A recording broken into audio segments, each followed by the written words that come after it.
and welcome to 2 Pints of Maggots and a Packet of Hooks, the fishing podcast. This is episode 6 and the final one of this series. Just before we kick off, a big thank you for everybody's support, kind words and messages throughout these last couple of months since the podcast began. Very much appreciated. And as I've said many a times before, without the listeners, there is no show. So a big thank you. We've got a great show lined up on episode 6. We've got a good opportunity to go through the press pack. We've got all the monthly magazines to pour over, and of course the weeklies, anything that caught my eye on social media, and of course any whispers or rumours on the bank will be shared too. In the big chair for the big chat is all-round England international and Garbolino UK boss, Mr. Darren Cox. As always, fascinating chatting to Darren, and I'm sure you're going to enjoy that. And the tackle shed, something different as well. Rather than myself looking at the tackle that's out and about and reviewing and debating and looking at prices, etc., we've got Mark Greatrix from Fishing Evolution, which is my local tackle shop, supporting the local tackle shop, of course. And Mark has expanded during this lockdown. Of course, now we're back open. It's going to be really interesting to get Mark's take on how business is faring, what his plans are for the future, and the whole thought process behind expanding during lockdown. Of course, he'll talk about some of the great brands that Fishing Evolution offers and future plans as well. So something slightly different on our final episode with the tackle shed too. Okay, before we kick off with the press pack, I'm going to announce a competition for you. So we recently did one, winning a little bit of Teddy Fisher bait and a podcast cap. Well, this time round, we're going to do the same again, but we're going to increase it tenfold. So you can win a Teddy Fisher voucher.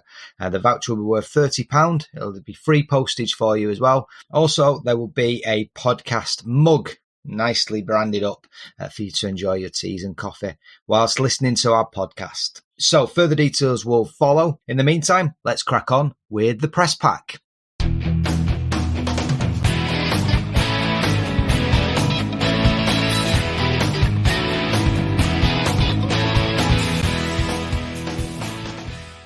Okay, let's kick off then with the press pack. Plenty to get stuck into because I've got the monthlies with me. I've got Match Fishing and Improve Your Course Fishing.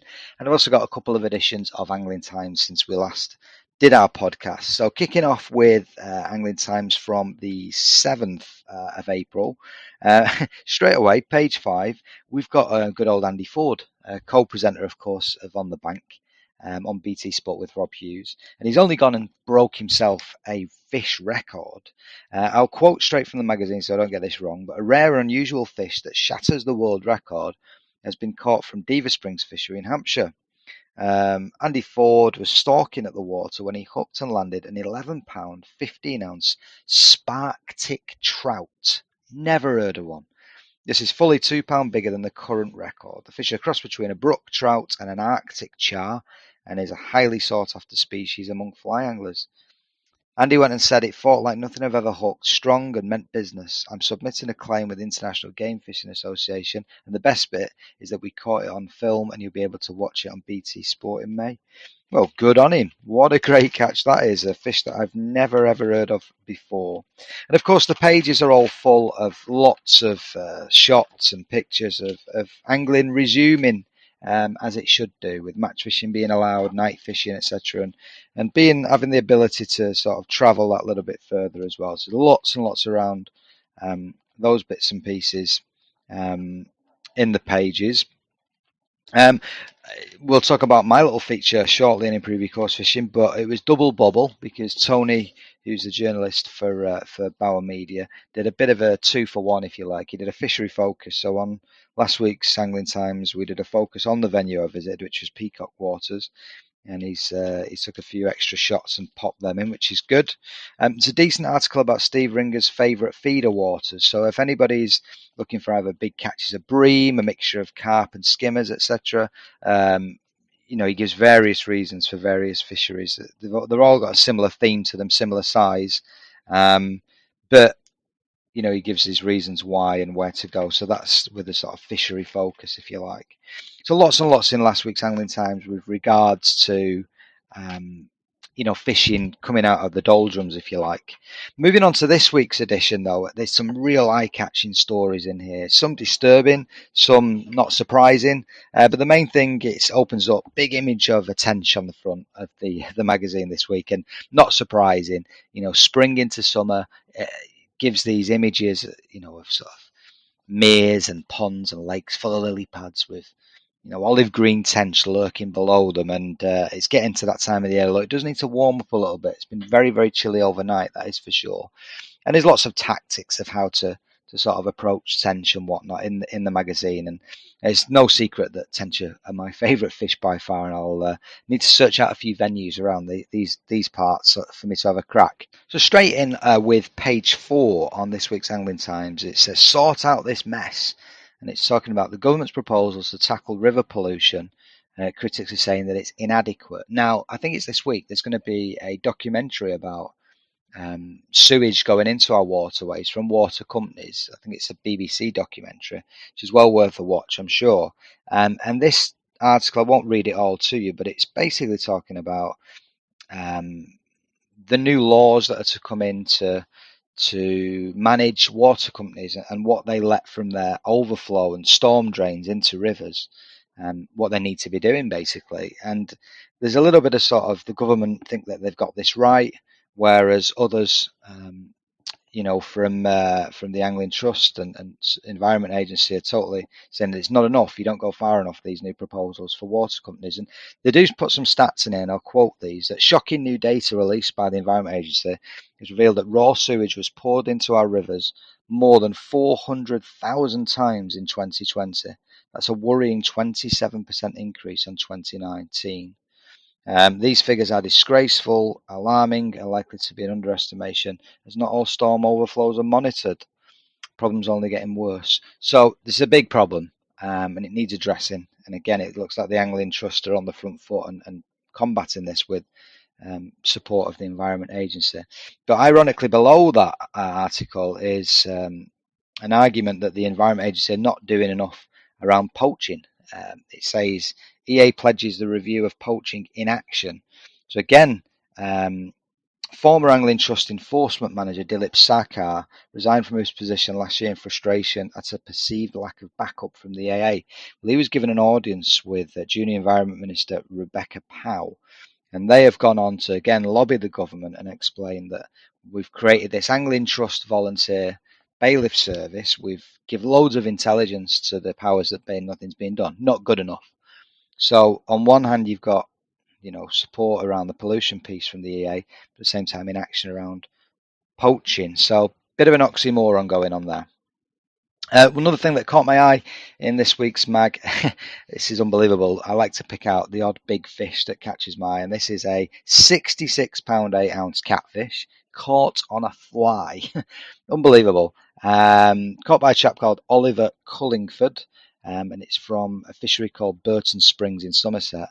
He says, "I love the challenge of trying to catch catfish on the fly. It's an uncluttered and active method that gets you immersed because it's all in your fingertips. Despite their size, some of the takes are just small plucks as you're stripping back the line. With this one, everything just went solid before it charged off like a train. The impressive fish fell to a pattern developed by fellow catfish fishing fly enthusiast Stuart Watson and was landed on a 12-weight rod and 50-pound leader." So, I mean, that is a feat to behold, that's for sure. Huge old catfish there. Big old moggy, caught on a fly. Fascinating stuff. Another one that caught my eye in the same mag, page 6. It was about the fish that reshaped match angling, and it's the 25th anniversary of the creation of the F1.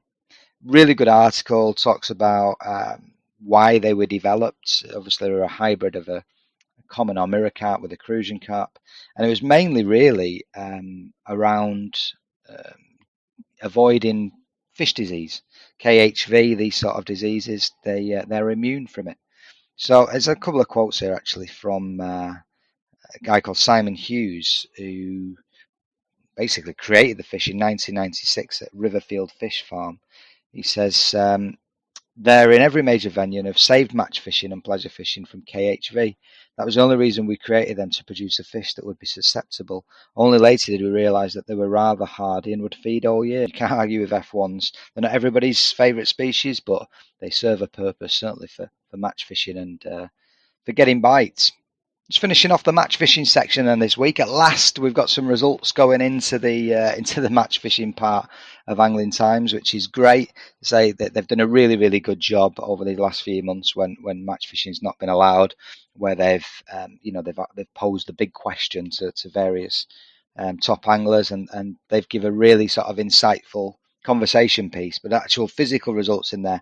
And I guess for me, big well done to Alex. Alex Doherty from Lindholm, works in the shop there.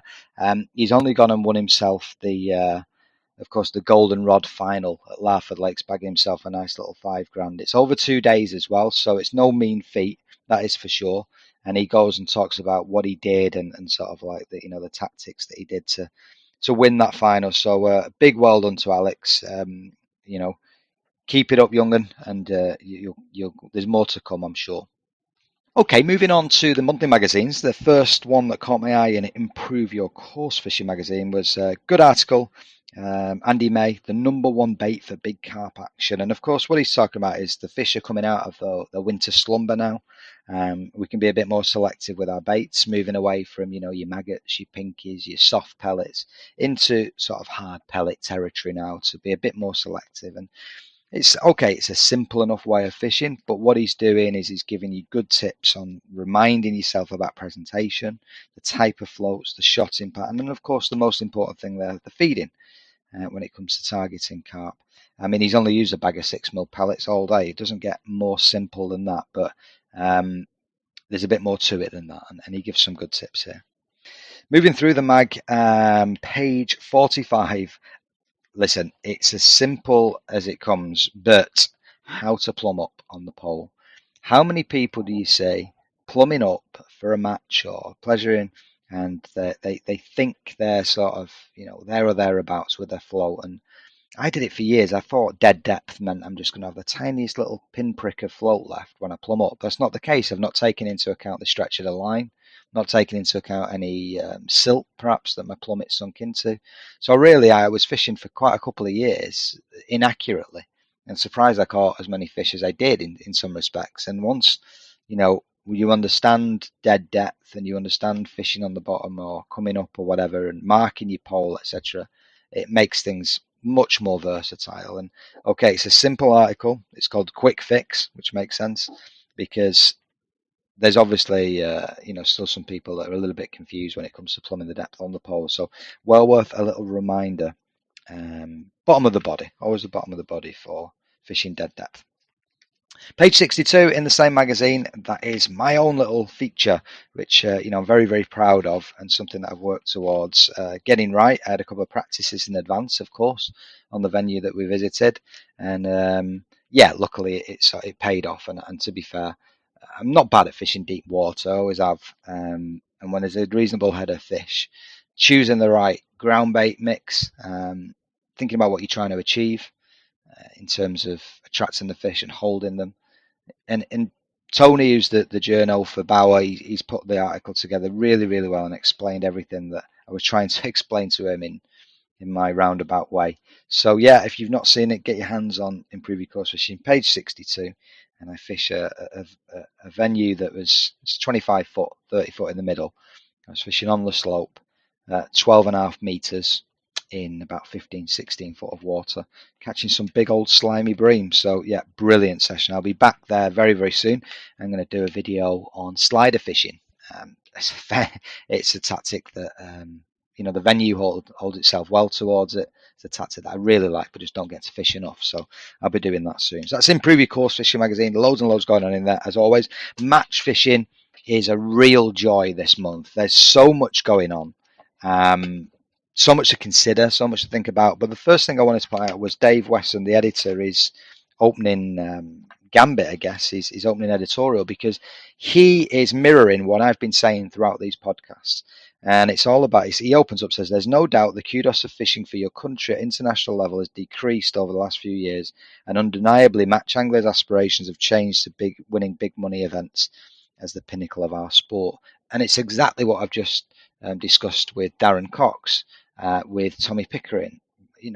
These are the types of things that these England internationals, where is the blurred line now between these big events and fishing for your country? Can you do both, etc.? I find it a fascinating conversation.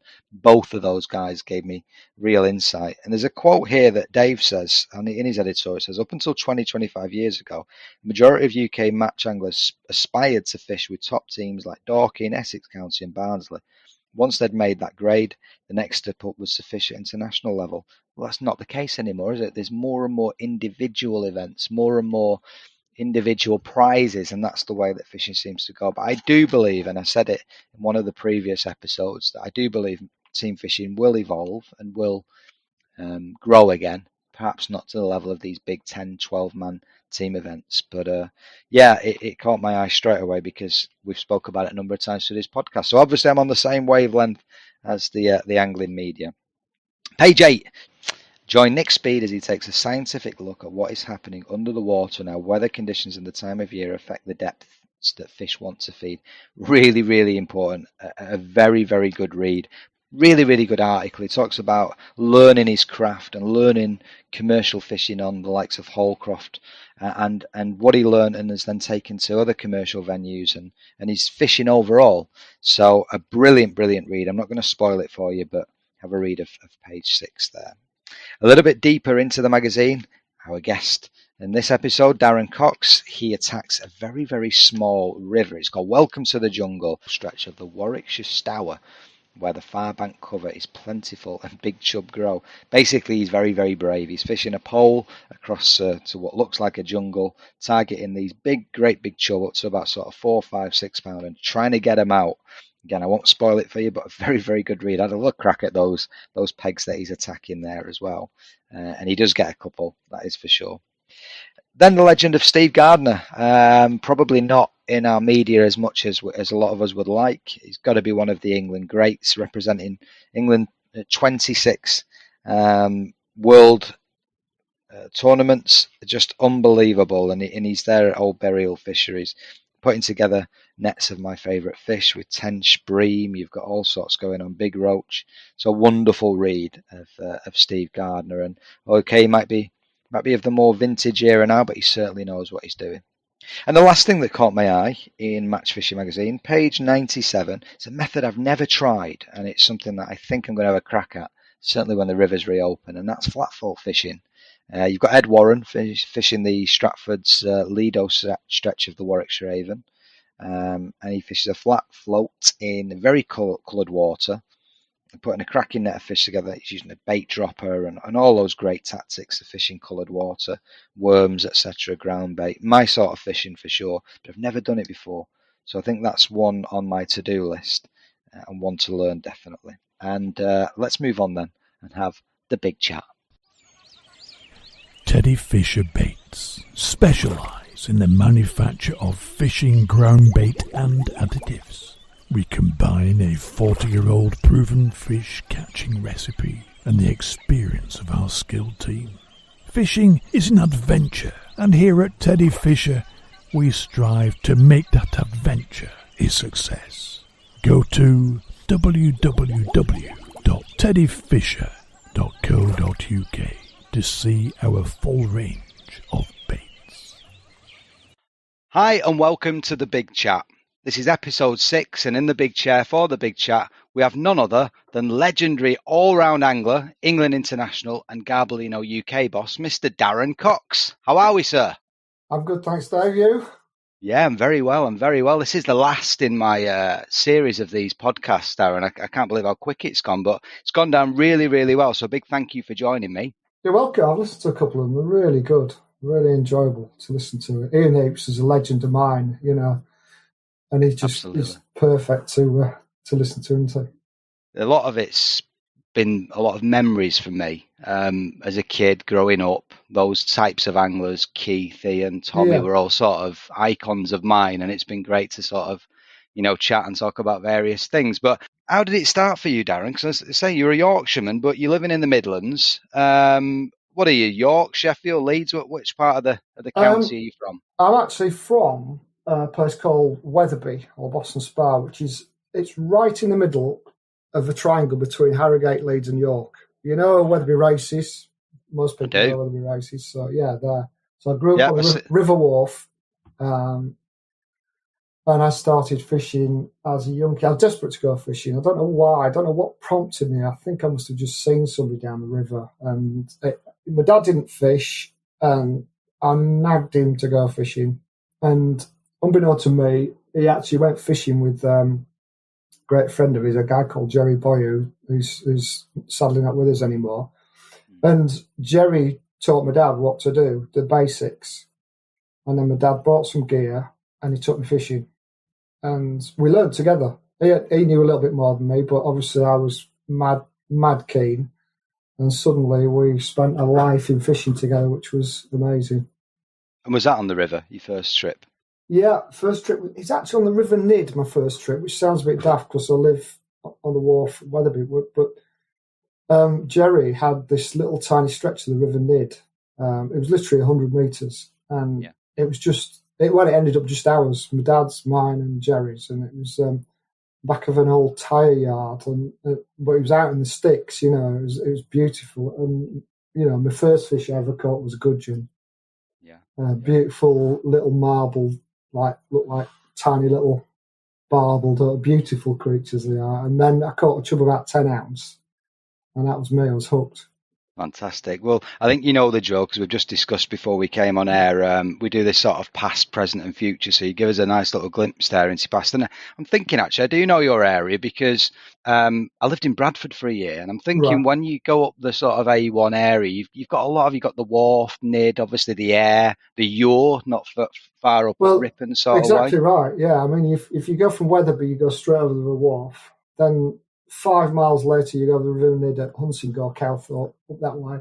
Then you go a little bit further, you go over the Ure, and a little bit further, you go over the Swale. So it's packed with beautiful, natural. And then, of course, they use at York as well. So you've got loads to go out up there. Yeah. So I fished the York basically between, Dunsforth, right all the way through to below York. And great venue. Hard, but great. Is that what you sort of grew up learning, to fish rivers and running water, or did you branch out to canals and still waters as well, or was it what was the mixture?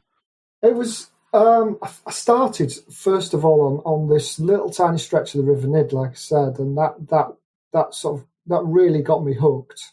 But as a young kid who was reading the Angling Times every week, I wanted to go bone fishing and Cubans, things like that. I was like mad, I wanted to go everywhere. But what happened was we had those first couple of years on that little stretch of river, and then we joined Wetherby Angling Club, and suddenly we went on the river at Wetherby, and that was really hard and really difficult. We struggled there. We used to go pike fishing in winter and catch some pike, which was great fun on a great big Toby lure, a spoon.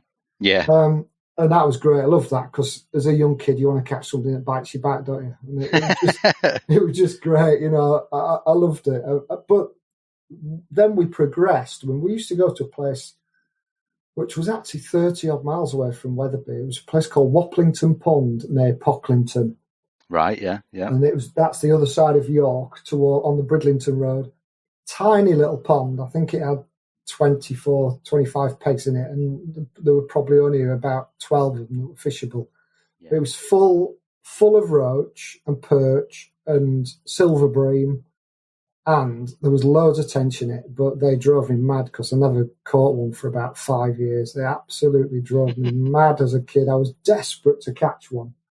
And then finally I caught one, which was £4 4 ounces, and they were like buses. They all came at once, and I caught loads. It was brilliant. And it was one of those places. It was like a little heaven. It was just on lily pads, crystal clear water, quite deep water. And you used to, like I said, I used to read all the books, and because we didn't have internet and podcasts and of course, no, Facebook, and YouTube and everything then. We had to read back then, didn't we? That's right. You learn the hard way, dead Yeah. right.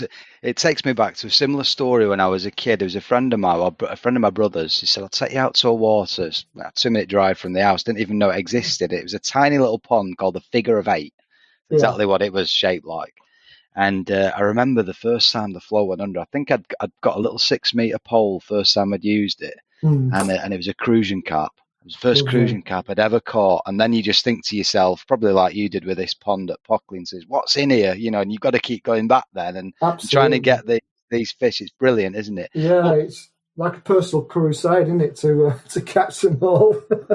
Yeah, it's like I'd heard there's carp in there, and I was like, I've got to catch one of these old farmers' carp. They'd never been stocked, this little pond. It was good fun. But what about matches then, Darren? So obviously, I do a little bit of research before I do these podcasts, and first place I headed to for yourself was your bio on the Garbolino website. Yeah. Wow, I had the list of achievements on there. I couldn't pick them out. I couldn't just say, right, and, for the intro piece, like, where do I even start? So I thought, no, we'll leave it to the chat. So how did you get into match fishing to start with? Was it through the club fishing the Wetherby matches, or did you start elsewhere? It was exactly that, yeah. It was. It was.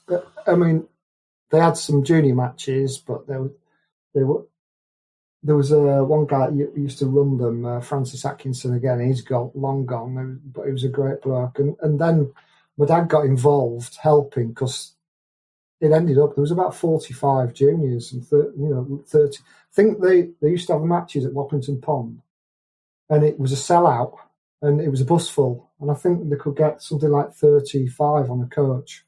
Yeah. So, and maybe 39. I seem to remember. It sounds daft, but I do remember it because my dad used to phone up, and I used to have to put the names in the book for booking in, and that's where I started. And I would have been probably 10. That's a buoyant club scene, that though, isn't it? 40 juniors. Yeah, it was. Back in the day, there were a lot more junior anglers fishing, and a lot more dads fishing, and that's probably the reason why there were a lot more youngsters fishing. Absolutely. Like you say, no distractions, no internet, no Facebook and all the rest of it. But with that then, with sort of 40-odd juniors and whatnot, and do you still fish with any of those lads that you grew up with? I mean, I know they're still probably back in Yorkshire or whatever, but do you ever see any of them? Yeah, I do. I keep in contact with quite a few of them. There was one or two of the lads. Nick Sutton was a lad. I went to school with Nick. And I've known Nick ever since then. Still keep in touch. He comes down. I've got a couple of stretches of the Avon and that, and he loves the Avon. So I just get on that peg, and he goes and catches 20-pounder roach. Thinks he's in heaven. It's beautiful. I bet, yeah. And beautiful. Tom Gordon, who I didn't fish with him in the junior club, but I met Tom, became a friend with Tom when I was about probably 13, but he lived in Boston Spa. And then I moved to Boston Spa from Wetherby, which is only 3 miles, but it was like a different world. And Boston Spa was the best river fishing you could find in the country. It was amazing. Wetherby was tough because most of the fishing was above a weir, and it was slow and quite still. Yeah. And it was great in winter fishing. You catch loads of roach and dace up above the weir, and we used to catch 60-pounder dace in winter pleasure fishing. It was fantastic. But Boston Spa was more of a summer, beautiful gravel runs, chub and barbel, and even bream, and lots of dace as well. Very few roach, but lots and lots of dace. Bread and butter, that, isn't it? Lovely stuff. If you can catch dace and roach, mate, you can catch anything.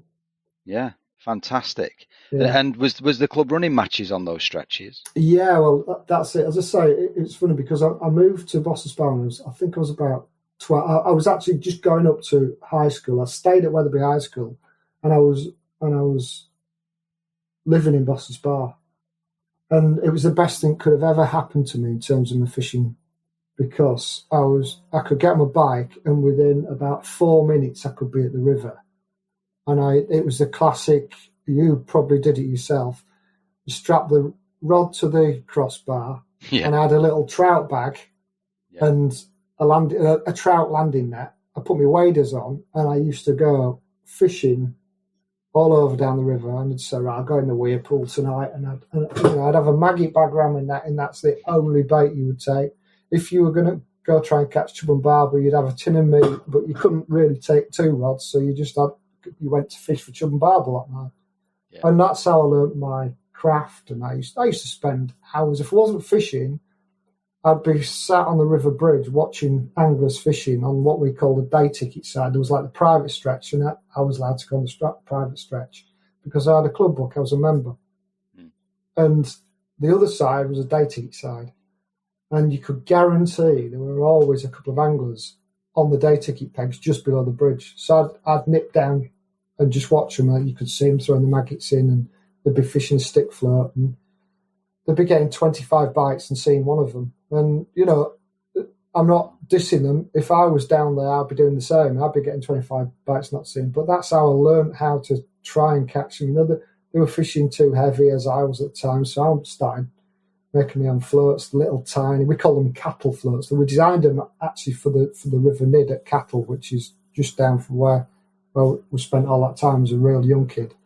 Yeah. These tiny little floats that they were almost, 3 number 8 sort of thing. With a little tiny wire on the base, which gave you the weight to cast far enough out. But they were almost self-cocking, and the dice would just pull them under and not realise they were hooked. Wow. And I just learnt so much from watching fish. I take it that you got into a team from then. Would that be correct? Yeah, absolutely. I used to fish the river all the time. I remember going to the river every single day in my school holidays when I was a kid, every day. And I knew every stretch of river, every little bit of it. And I had this desire to fish canals next. That was what I wanted to do. We had great canals in centre of Leeds, Bingley, Rodley, Silsden, Keighley, all the way up the Aire Valley. It was fantastic. So I used to get on a bus with my mate Eddie Edwards to go to Leeds, and then we'd go from Leeds out on the Bradford bus and then go along the canal there. And I learned about canals so quickly then, and it was fantastic. And it was when I started fishing canals that I used to fish as a junior in a team. We would call Lower Wharf the area. So you had Wetherby, Boston Spa, and Tadcaster where all the beer's brewed. Yeah. That was only 2 miles away. And so we used to have challenge matches against the 3 of us. And I used to fish for Wetherby because my dad was still the secretary of the juniors at Wetherby. So I was a captain of Wetherby. And then what we used to do was we used to team up as Lower Wharf, the 3 clubs, and fish against... we used to fish the junior regional champs. Mm-hmm. And I was actually spotted by one of the leads. It was a guy called Alan Howe who was part of the Leeds and District setup.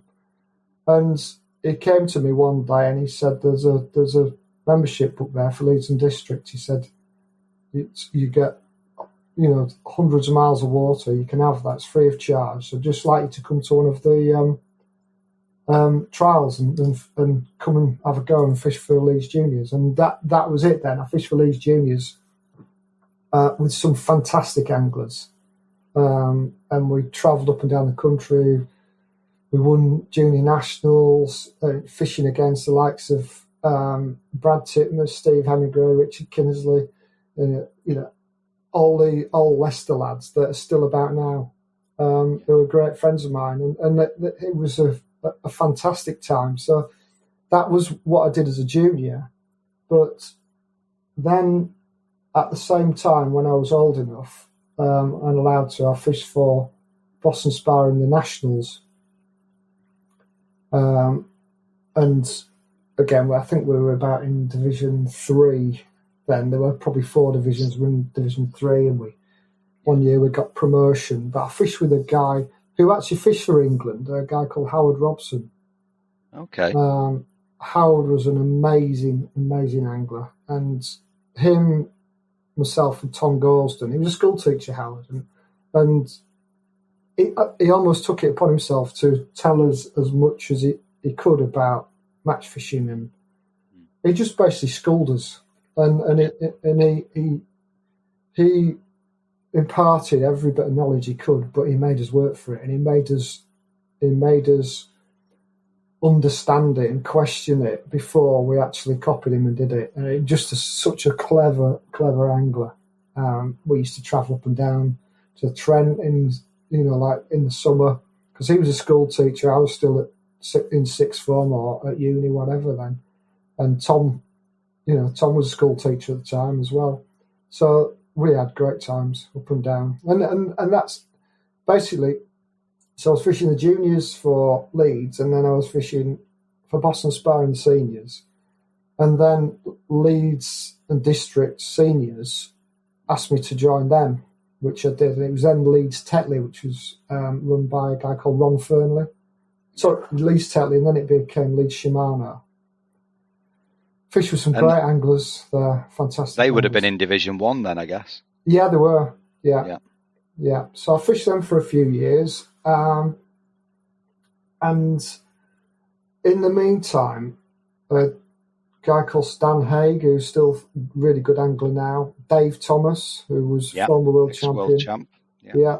Keith Lidgett, who was one of the best anglers on the river with them years and years ago. They formed Leeds Anglers World.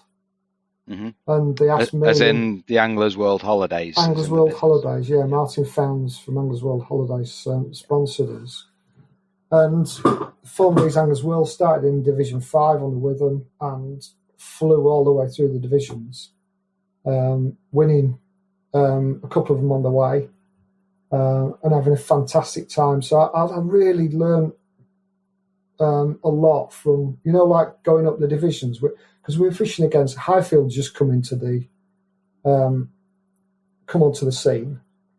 And so got to know Vinny and Mark Addy and all the team, the Highfield team. What a laugh, Craig Evans and Gary Powers. Weren't bad, were they? Brilliant lads, great anglers, great fun. Johnny Holt and all those people, they were brilliant. So learned so much coming up through the ranks, and we used to go practice a lot on these nationals, wherever it was, Royal Military Canal, River Witham, Gloucester Canal, Trent. It was just amazing. Not only were we learning, but we were winning, and you were getting confident. Galthorpe were another team that was coming up through the ranks at the same time, and so it was fantastic. Trevs, they were another one. A great time in my life for learning so much about fishing. And such diverse venues that you've just name checked there as well. When I think about that, I've only ever fished one national myself. I was 15 and I was in a senior squad, similar to what you've just said. Total eye opener. It was on the Welland Coronation Channel. It was a Div 3, I think, and I think there was 4 at the time. Four leagues. And it was like a rabbit in headlights. You turn up and there's 900 blokes all there queuing up. It's incredible, isn't it? Yeah, you just don't see it nowadays, do you? And and then you jump on a bus, wouldn't you? With all these guys. Just to get to your section, And like there's people, as a young kid, you jump on this coach and there's tackle everywhere, and there's anglers that, if you're really lucky, you might know one of them. That's right. Yeah, well, and as I say, at 15, I was like, I didn't know what. And luckily, a bit of a Shakespeare box and an old doll, you could march for miles. Yeah. Moving on from, I guess, coming a bit more modern times. So from a junior to, intermediate and jumping into that Leeds Anglers World squad and winning nationals and flying through. How did you end up then moving from God's own country, if you like, down to the Midlands? Country, and you would call it that, not me, not as a Lancastrian, but Alcumia. How do you then end up how did the Garbolino story start? Well, it's funny because your podcast with Ian Heaps. Yeah, I'll come on to that in a second, and you'll be amazed at the way that it happened. I did a HND in business studies, and I did a postgraduate in marketing management, and I did that at Stoke-on-Trent, North Staffs Poly. Yeah. And I did my HND at Bolton. So not that far from where you are, is it? Not at all. Not now. No. I'm in Lincolnshire now, but yeah, Oh, not right, far yeah. from Bolton, where I'm Yeah. originally from. No. Yeah. So for my dissertation, I had to basically do a 15,000 word project on marketing. And they said to me, you can do it from the library and stay here. Or if you want, if you can get a company to sponsor you, you can do the work for them. Yeah. So I thought, you know what? I'm going to write to a load of fishing companies. So I wrote to 5 fishing companies. Mm-hmm. One was Ryobi, the one was Shakespeare, Daiwa, D.A.M. and Ian Heaps mentioned, yeah. Yeah, there you go. D.A.M. and one other, I can't remember. I'll tell you what it was. It was NB Angle Sport. You know, the they used to make the AS1 boxes. box. Yeah, I had no idea. It was just a one-man band. So I love those boxes. So I thought, I'll do some work for him. But anyway, cut a long story short, a guy called Pat Byrne and Chris Aylett, who Chris Aylett Ian mentioned in the podcast, they gave me a call and said, come on, you can come and do some work for us, D.A.M.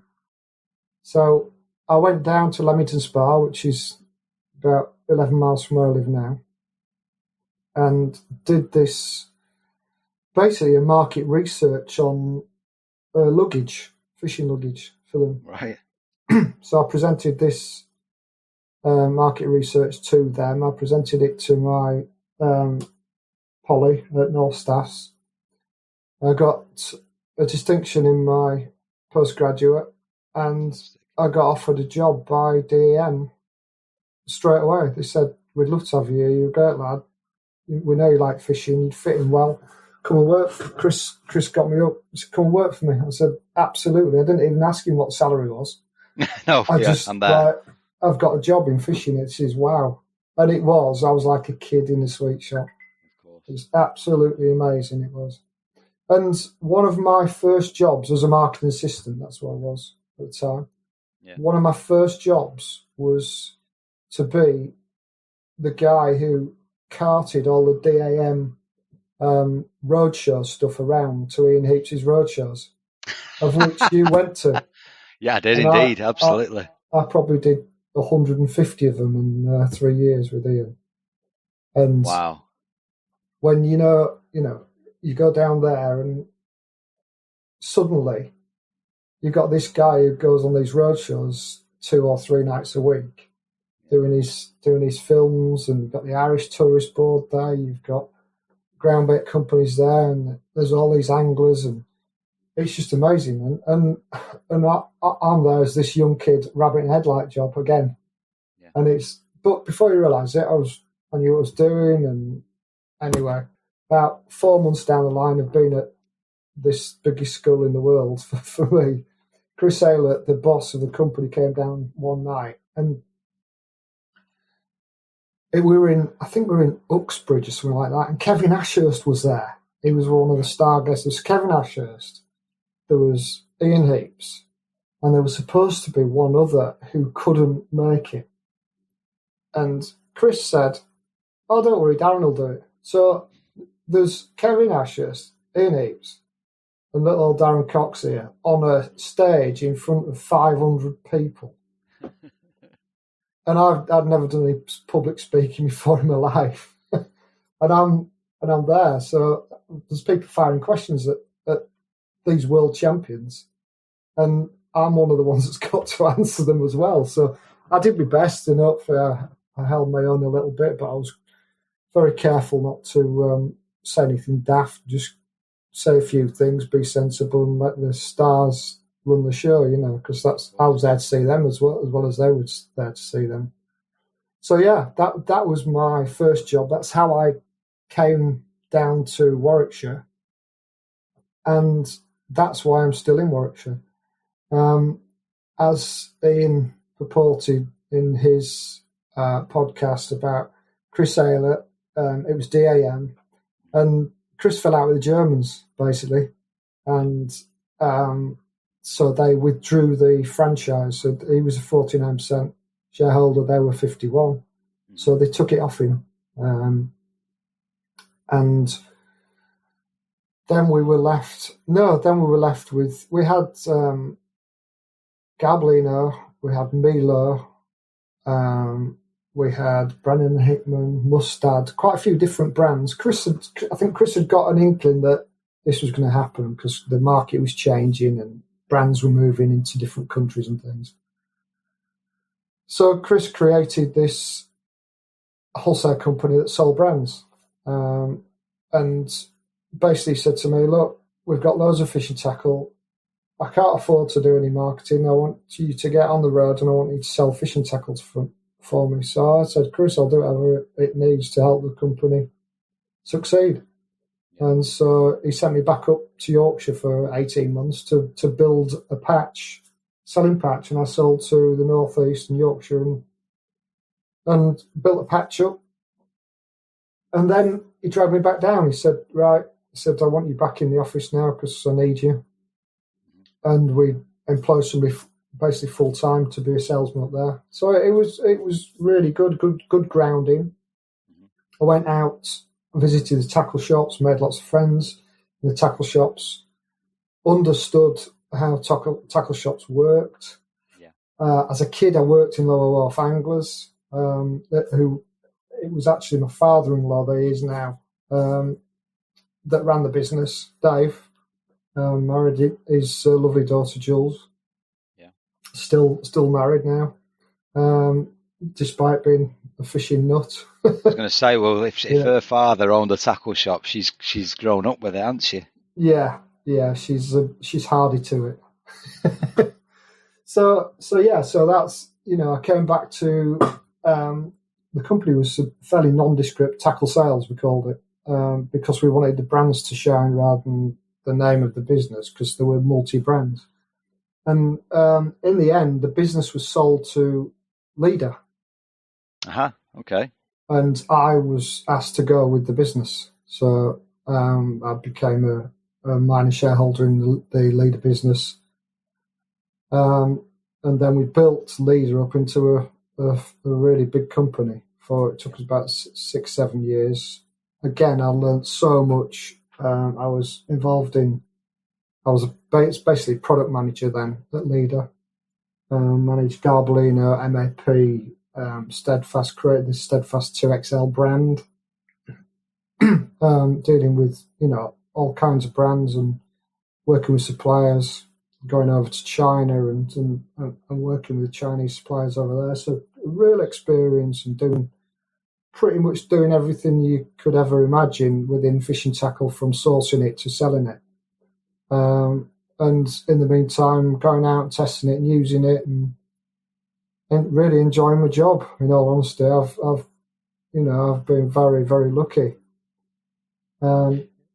So that's where I ended up, Leader. Then the reason I am now at Garbolino is Garbolino wanted me to take the brand on and set a business on their own. And I'll be honest with you, I'm a very loyal person.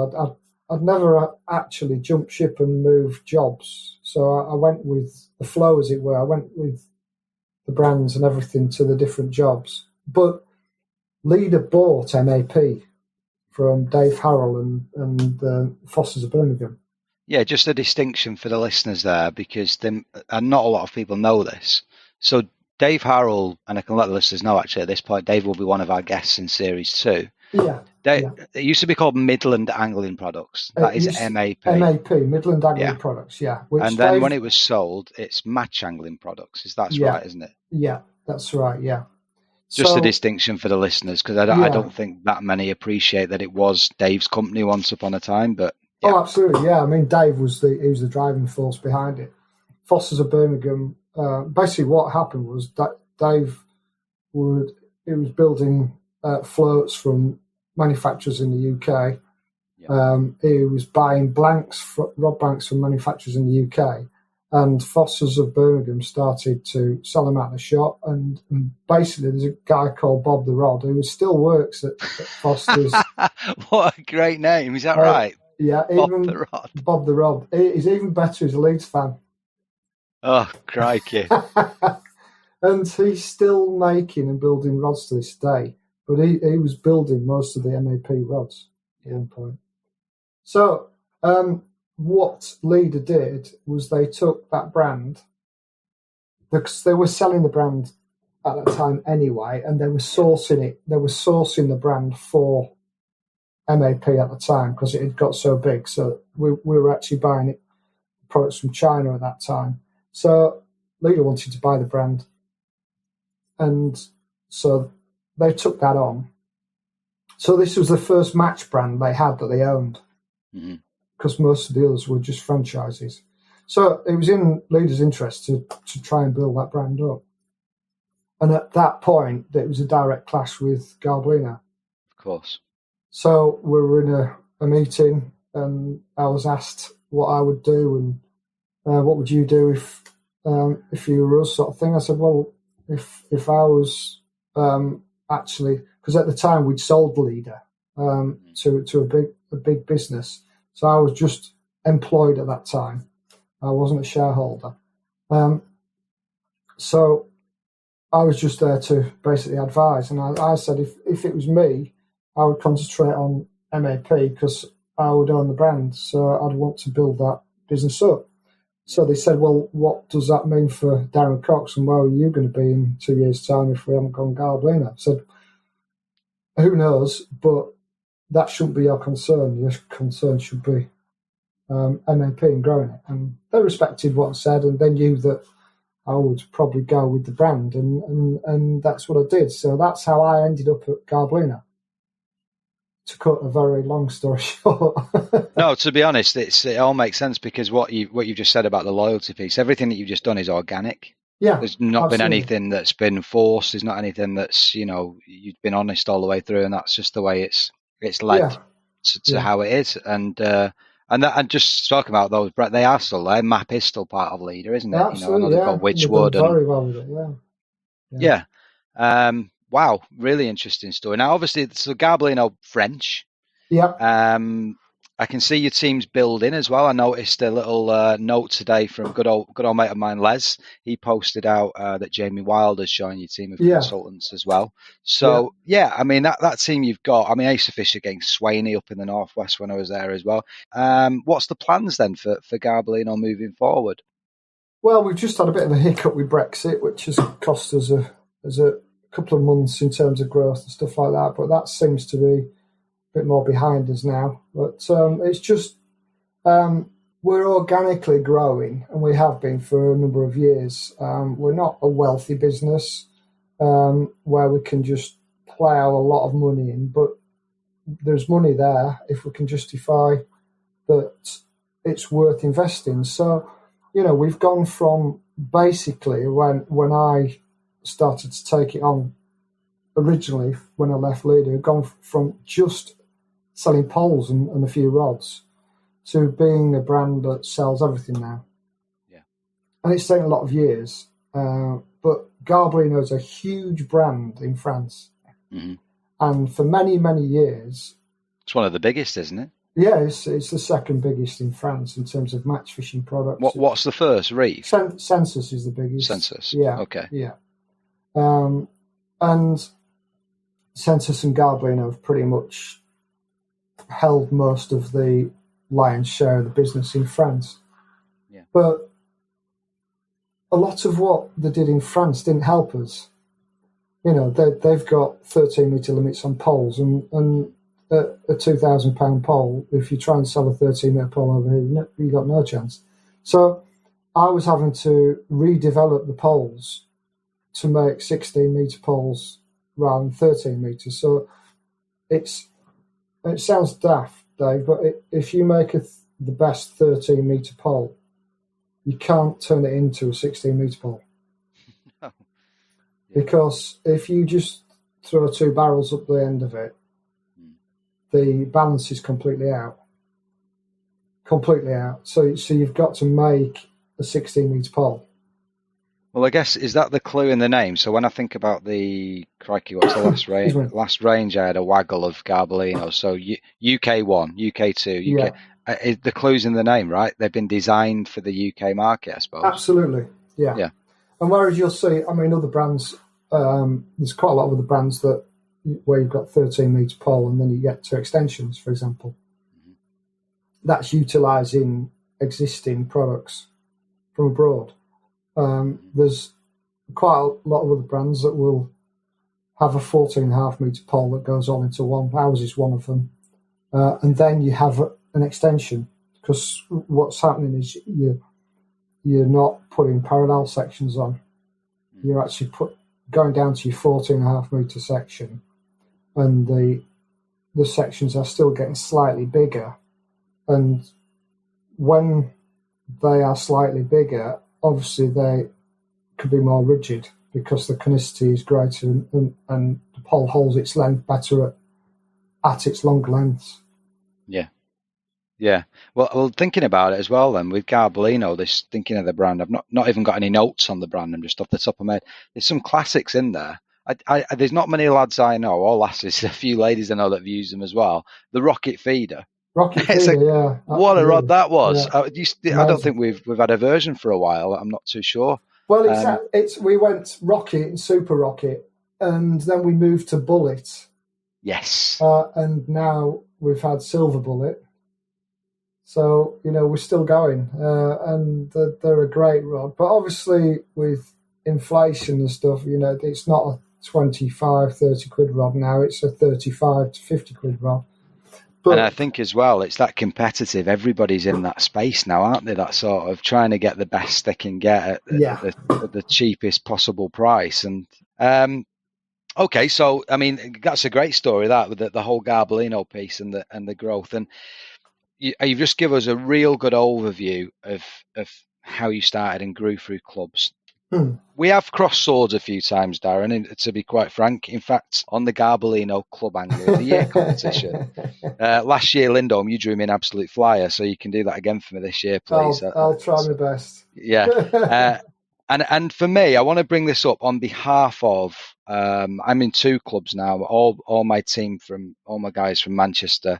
I'm still in that club, even though I've now moved, and I've got a little club down here in Lincolnshire. And we are all, both clubs are involved with the competition over the years. And everybody who I said, Darren's on the last show, and they've all said, thank him, because there's no other the tackle company or an individual like yourself who gives as much attention to the club scene as probably you guys have over these last few years. That's lovely to hear. It really is. No, and it's a big thank you. It really is, because it's the highlight of the season. It really is. And I know, let's flip it round a bit. I know what you're like. You get up, you do your intro, and you say thanks to you lads and lasses for coming along. And actually, it's the other way around. It's no, thank you for putting this on. Well, it's both, isn't it? You look at the consumer and how much club anglers buy in this marketplace, and club anglers and pleasure anglers are pretty much what makes the world go round in terms of course fishing. That was what I was going to get to. I was going to say, in my opinion, it's all good and well having all these top names and sort of consultants in the mags and all the rest of it, but actually reality to the tackle industry is that club anglers and pleasure anglers are the scene. It's not your top sponsored match angler that helps the fishing tackle retailer, is it? It's every single one of those club anglers that desire to be top anglers or just want to be an angler that goes fishing, so enjoys fishing with his mates on a weekly or a quarterly or whenever basis. And they are the people that make the world go round in terms of fishing, without a doubt. Without them, we can't have brands. We can't function. And that's why it was Dave Harrell and myself, when Dave was at Match Fishing Magazine, we said, what can we do? How can we do something? And I sort of looked at the product ranges we do at the time, and you mentioned Rocket, and it sounds crazy, but it was our Rocket angler that, these are the people that helped grow our brand massively at the time, and we were selling thousands and thousands of these rods. We were the only ones that were doing those rods in the marketplace. And like you say, everybody does them now because they've seen how many we sold in the past, and they've jumped on the bandwagon, and they've moved rods on as well. Everybody's got good rods, which is great. it's your club angler, I think is fantastic. I try to go to most of the qualifiers, and I'm always at the final. And I go there because I actually love it, and it's nice. I've got friends there that I see every year, and it's just great to see them. It's great to have a chat, great to have a catch up, and it's great to see what the lads are using. Yeah, that's a good point. It's a great market research exercise for a brand that is looking at what's popular. I love it. Yeah, because you can see what people are spending on. Yeah. But it's all right. It ticks every box as far as I'm concerned. Do you know what I like about it as well, Darren? I like the fact that you have the other guys with you. I remember there was one a few years ago, and I'd drawn on, I can't remember, it might have been High Pool. It was at Tunnel Barn. And Steve Cookie was walking around, and he said one thing that made a difference, and I started catching. I was like, I never thought of that. Just these little I love the fact that the other guys are sort of wandering around and giving, the tips and tricks, and just not even not telling you what to do, but making you think about something you might not have thought of in the first instance. Yeah, I mean, I put a little bit of a brief together from a few years ago when we started it, but most of the lads now have done it so much that they don't need to be there to do it, because they go there and they know that it's a fishing match and it's competitive, but we are indiscriminate. We'll help everybody or anybody. And if anybody asks our advice, and some people do regularly because they know that we'll give advice, other people are interested, just going to get in the zone and leave me alone. And we obviously we respect that. But anybody who wants advice, we'll give it at the start of the match, during the match, and after the match. No problem. Yeah, no, 100%. Well, as I say, just on a final note with that piece, big thank you from my two clubs that I'm in. No, thank you. Sure. I really appreciate that. It's wonderful. Thank you. Brilliant. All right, so let's move on slightly onto. Just want to quickly talk about a little bit about your international career. Yeah. Because I introduced you as an all-rounder at the start. I mean, crikey, what have we had? We've had European Championships, float only. We've had England feeder team, just a real sort of mixed bag. And then you look at the list of achievements. So England-wise, what are your memories? Have you still got ambitions for England? And second of all, I want to talk to you briefly about big finals as well, and that mindset. So I guess they both go hand in hand. To fish for your country, you've got to have a pretty sort of strong will, and to fish these big finals like you've done as well. So what is the mindset, and what are your thoughts on England now? First of all, England. All I've wanted to do as a kid was fish for England. Yeah. I just thought, wow, every kid's dream. Every kid's dream. And I've come to Warwickshire. I've been chucked in a van 3 days a week with a former world champion, Ian Heaps, that just filled my head with so much information, I can't believe it.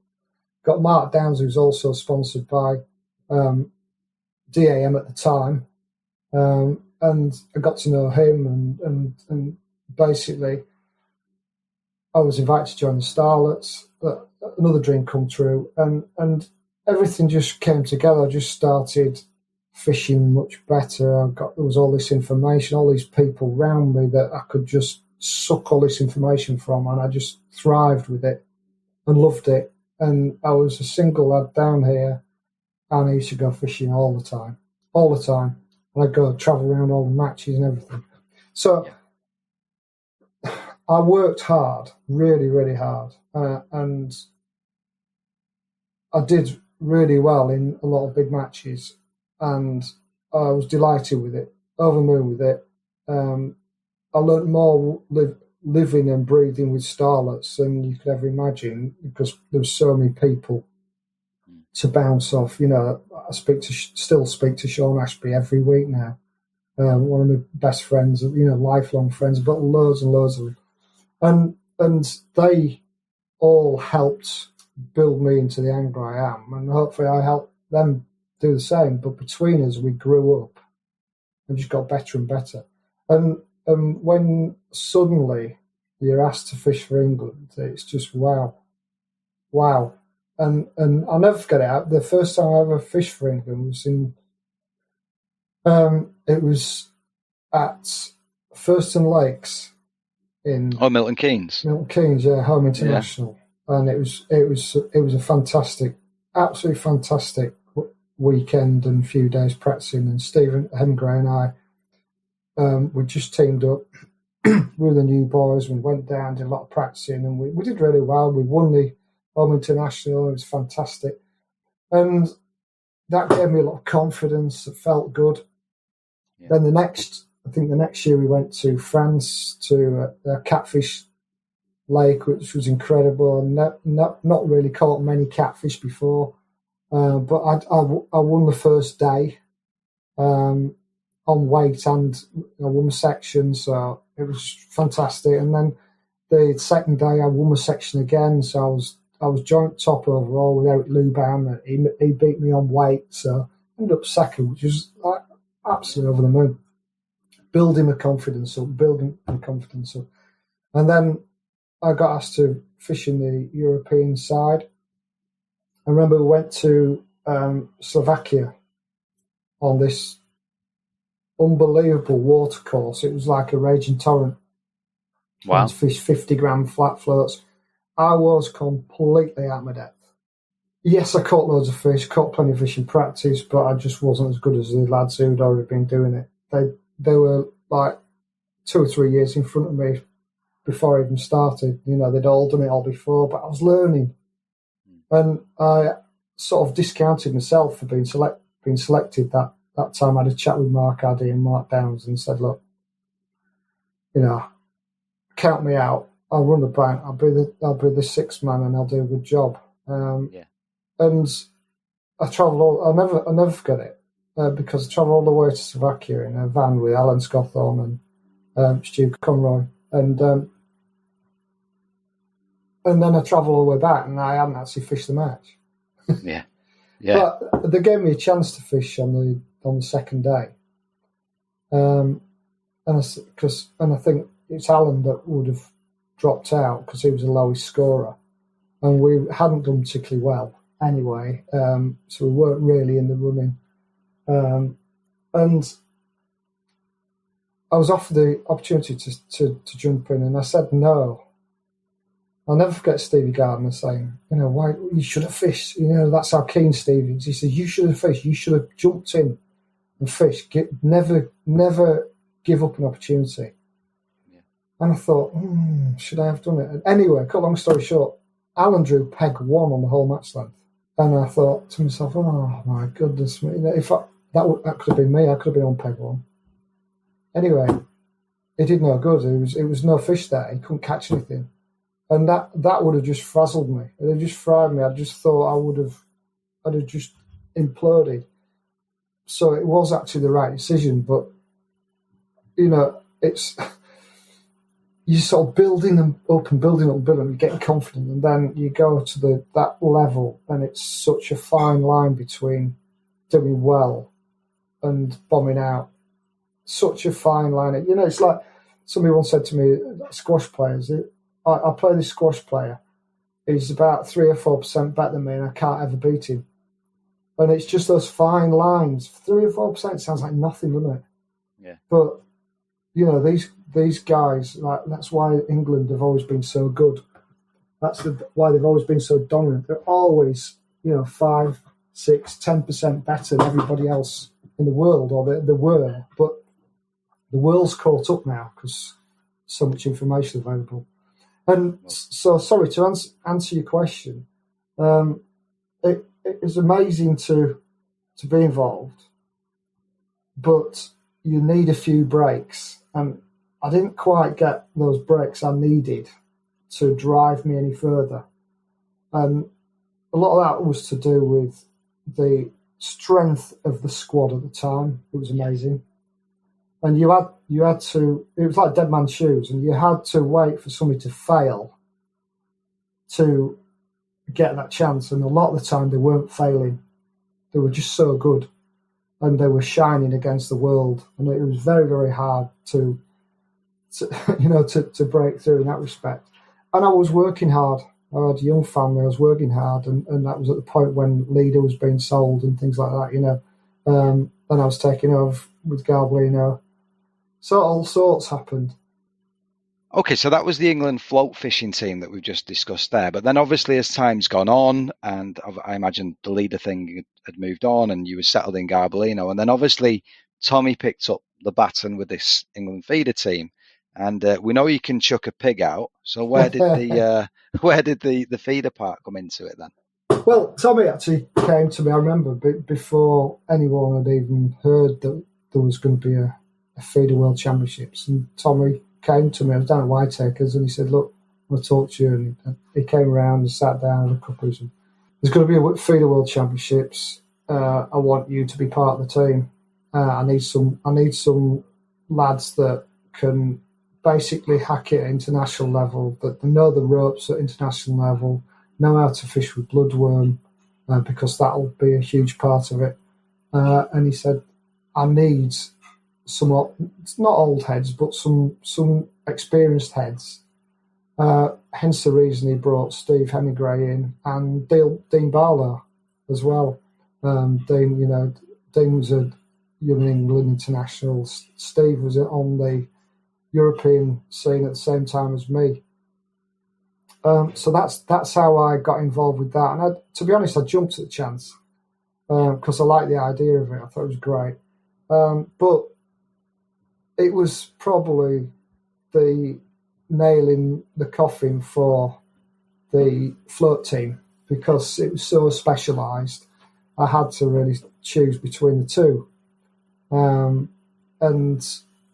I could see how important feeder fishing was becoming.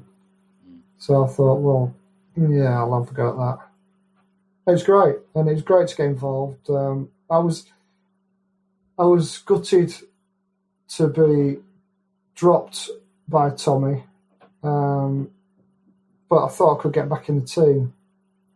And things just changed, to be honest, and there was more and more young lads coming through who were ultra keen. They were going and practicing and willing a lot more than I was. And I should have maybe just practiced a little bit harder, but I don't think that would have made a lot of difference. It was just circumstances, really. And have I got aspirations to get involved again? Not really, no, in all honesty.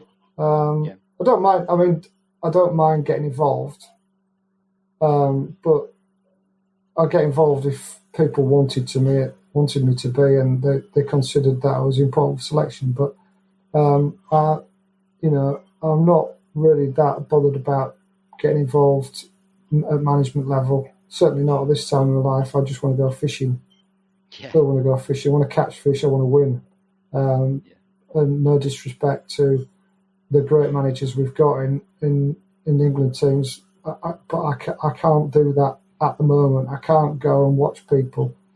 I want to be fishing. Yeah, no, I get it totally. Yeah. And well, what that leads me to is the second part of this piece, I guess, is that, and I didn't realise until we've just started talking in this whole podcast how intertwined these podcasts are. It's fascinating because Tommy talks about how gutted he was to be dropped for England. But then he also says how he took that on and then, it learned him how to have those conversations with people like yourself, who he's had to then go and drop. Ian's obviously spoken about D.A.M, and I didn't realise that and that this is one for listeners. We have not discussed this, have we, at all? And I didn't know that you had spent, road trips all around with Ian. So that's hilarious. Yeah. But one of the things which links back to this is something that I said with Tommy on the episode 2.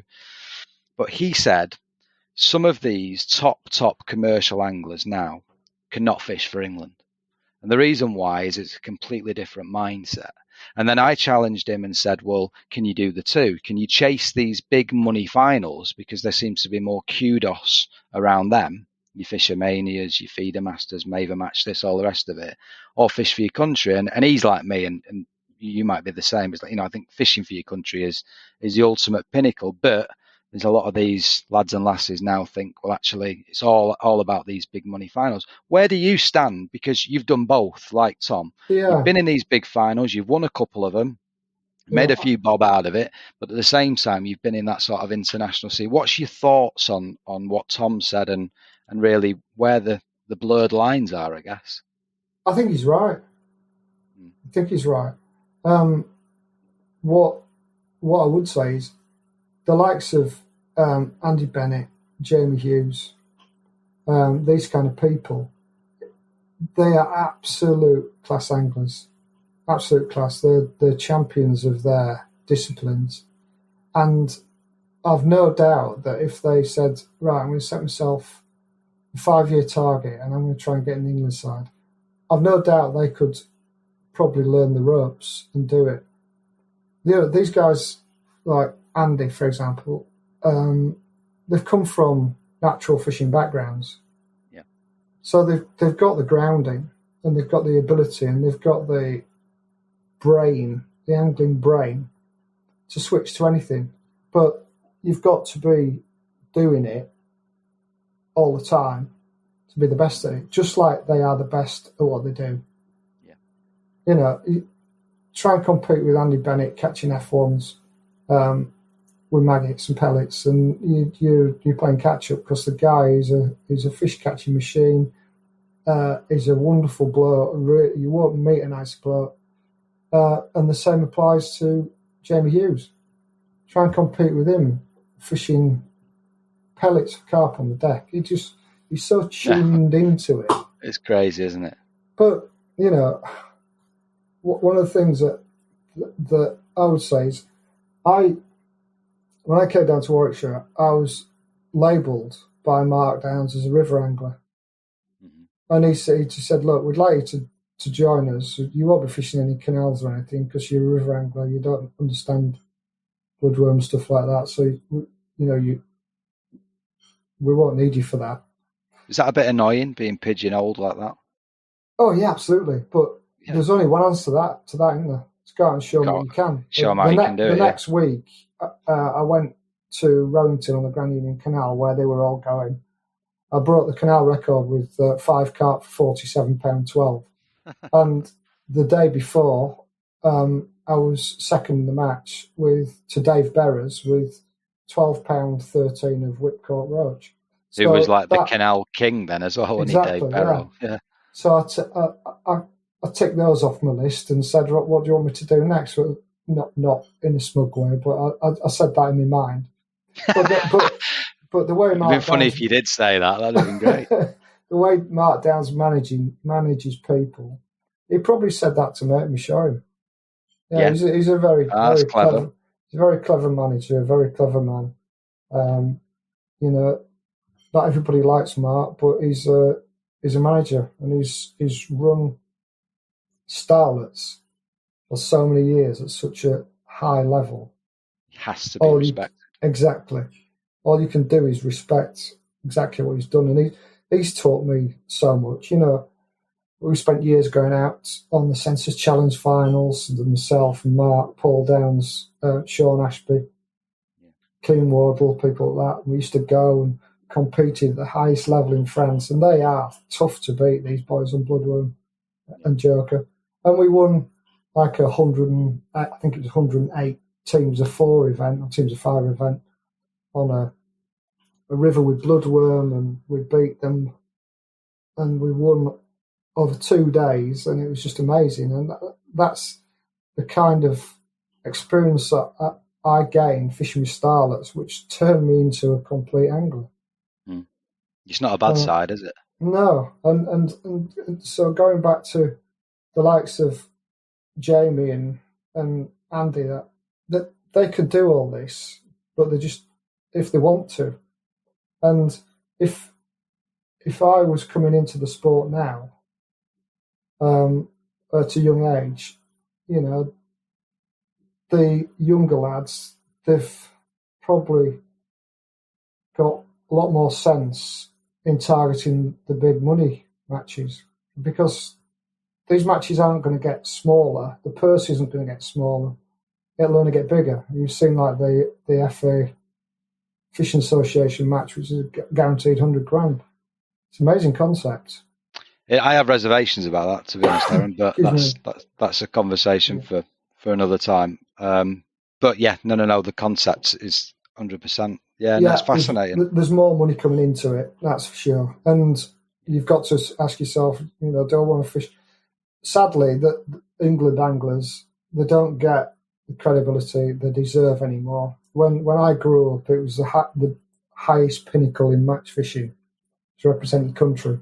Yeah. Now, sadly, it's not, because there's a lot of individual events, and there's a lot of hype on social media, even on TV and things like that, where it gets coverage, which is fantastic. I'm not knocking it in any way. It's great. And it's absolutely.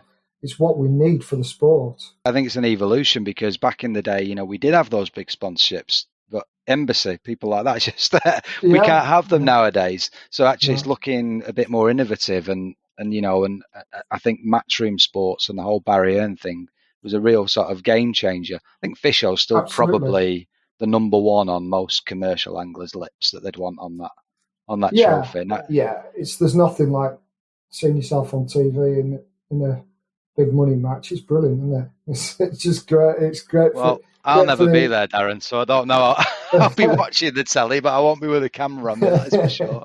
It's just nice to sort of see match fishing up there with all the other sports on mainstream media. It is. I wish they could get the internationals on. If there was more focus on that. And I know BT are doing an awful lot, and I know Rob's got a lot of irons in the fire. As he said on our podcast. But totally get it, and you give a real good insight there. And I guess the final thing there then, just before we start thinking about wrapping up, is tell me about, and it was one thing that not really had chat, I sort of touched on it a little bit with Tom and a little bit with Nick, but tell me about this mindset that you have to have, the preparation.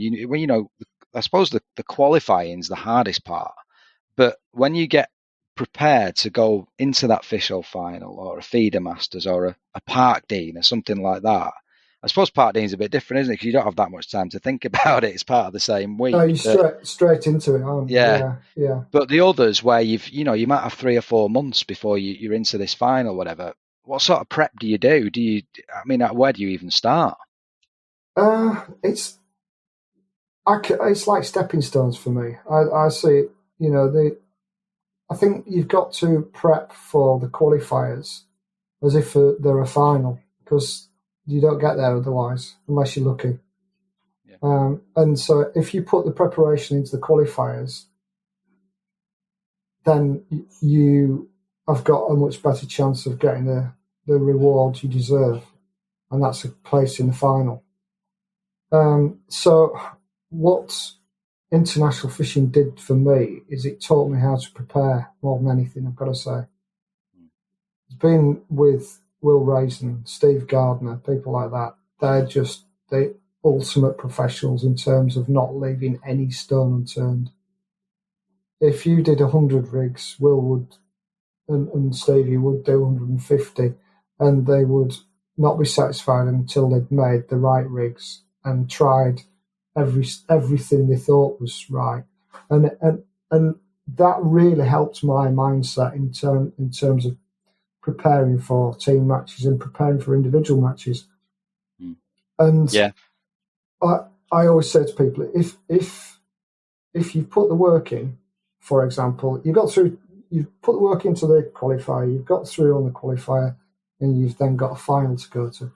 What I would do is if I don't know the venue particularly well, I'll do as much research as I can, try and fish some matches there, try and speak to some people who've either been in the final before or who fished the venue regularly in matches. Yeah. And then I'll start to build up a picture of what certain scenarios could happen in matches, in the finals, and just try and be ready for everything. You can never be over prepared but you can be underprepared.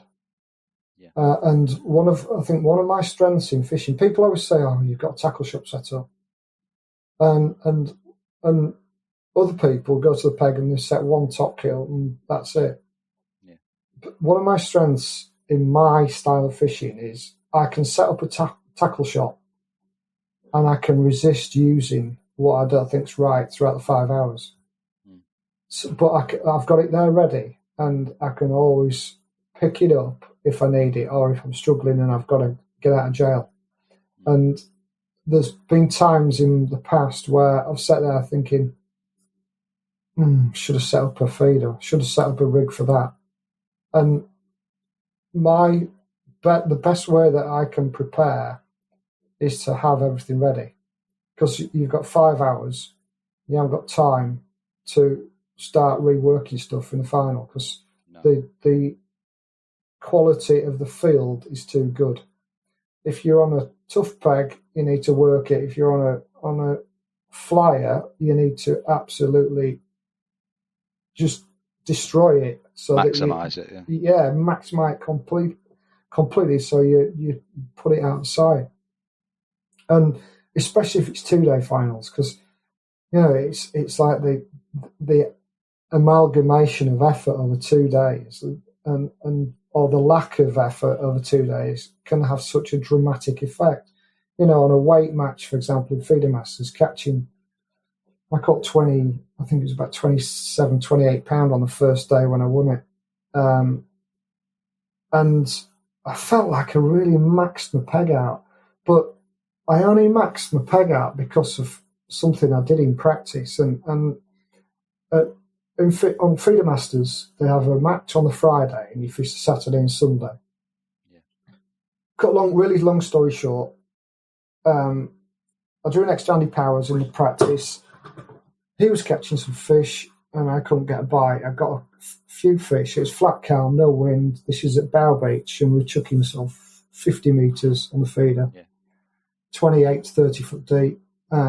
Quite technical fishing because there's bait coming off your feeder and you've got to think about it and work it out, hook lengths, what's coming off, how much to feed. Cut long story short, Andy was catching some fish. So I thought, I can't get any bites out. So I chucked 2 metres down the peg to the right, thinking I'll just have one chuck nearer him. He's miles away from him. But what happened was I caught some fish. What was that undertow maybe? Pushing his bait? No, it wasn't his bait, it was my bait, where there was obviously the way I was squeezing my feeder, there was bait coming out at a certain point in the depth of the water. What point it was coming out, I have no idea, because it's like 28, 30 foot deep. And that bait that was coming out initially, it was obviously settling a little bit further down the peg. Yeah. So I worked out that I could fish 2 lines on of course, on the same distance. Yeah. And I called one my saver line, and that was the one I went to when I needed a bite. So I just flipped between the lines, and every time I went to this right hand line on the first day, it got me a big skimmer or a bream. So I worked it out that if I fished on my feed all the time, I could catch the smaller fish and everything that were right on the main feed. Mm-hmm. Yeah. But every time I went to this right-hand line, rather than fishing the red worm and a maggot or a little piece of dendra, I put a big piece of worm on. Mm-hmm. And that one chuck there would get me a decent fish. Those bigger fish just sitting off of the main feed. Yeah. But if I milked it, I'd just back them off even further because there'd be too much bait going further down the peg again. So that is the kind of thing that you've got to learn and understand in practice. So just a little thing that gives you an edge if you're on some fish. Nobody can win if they're not on fish. I've won the Party Masters and I've come last. and I had no chance when I was last, and I had a chance and took it when I was first. But I've been in matches where I've come second and third, and I thought, you know what, I could have won that. And Nick said the same. Several finals, and he said out of those 7 finals, 7 or 8 finals, there's only one that he thought he could win. Yeah, and he blew it.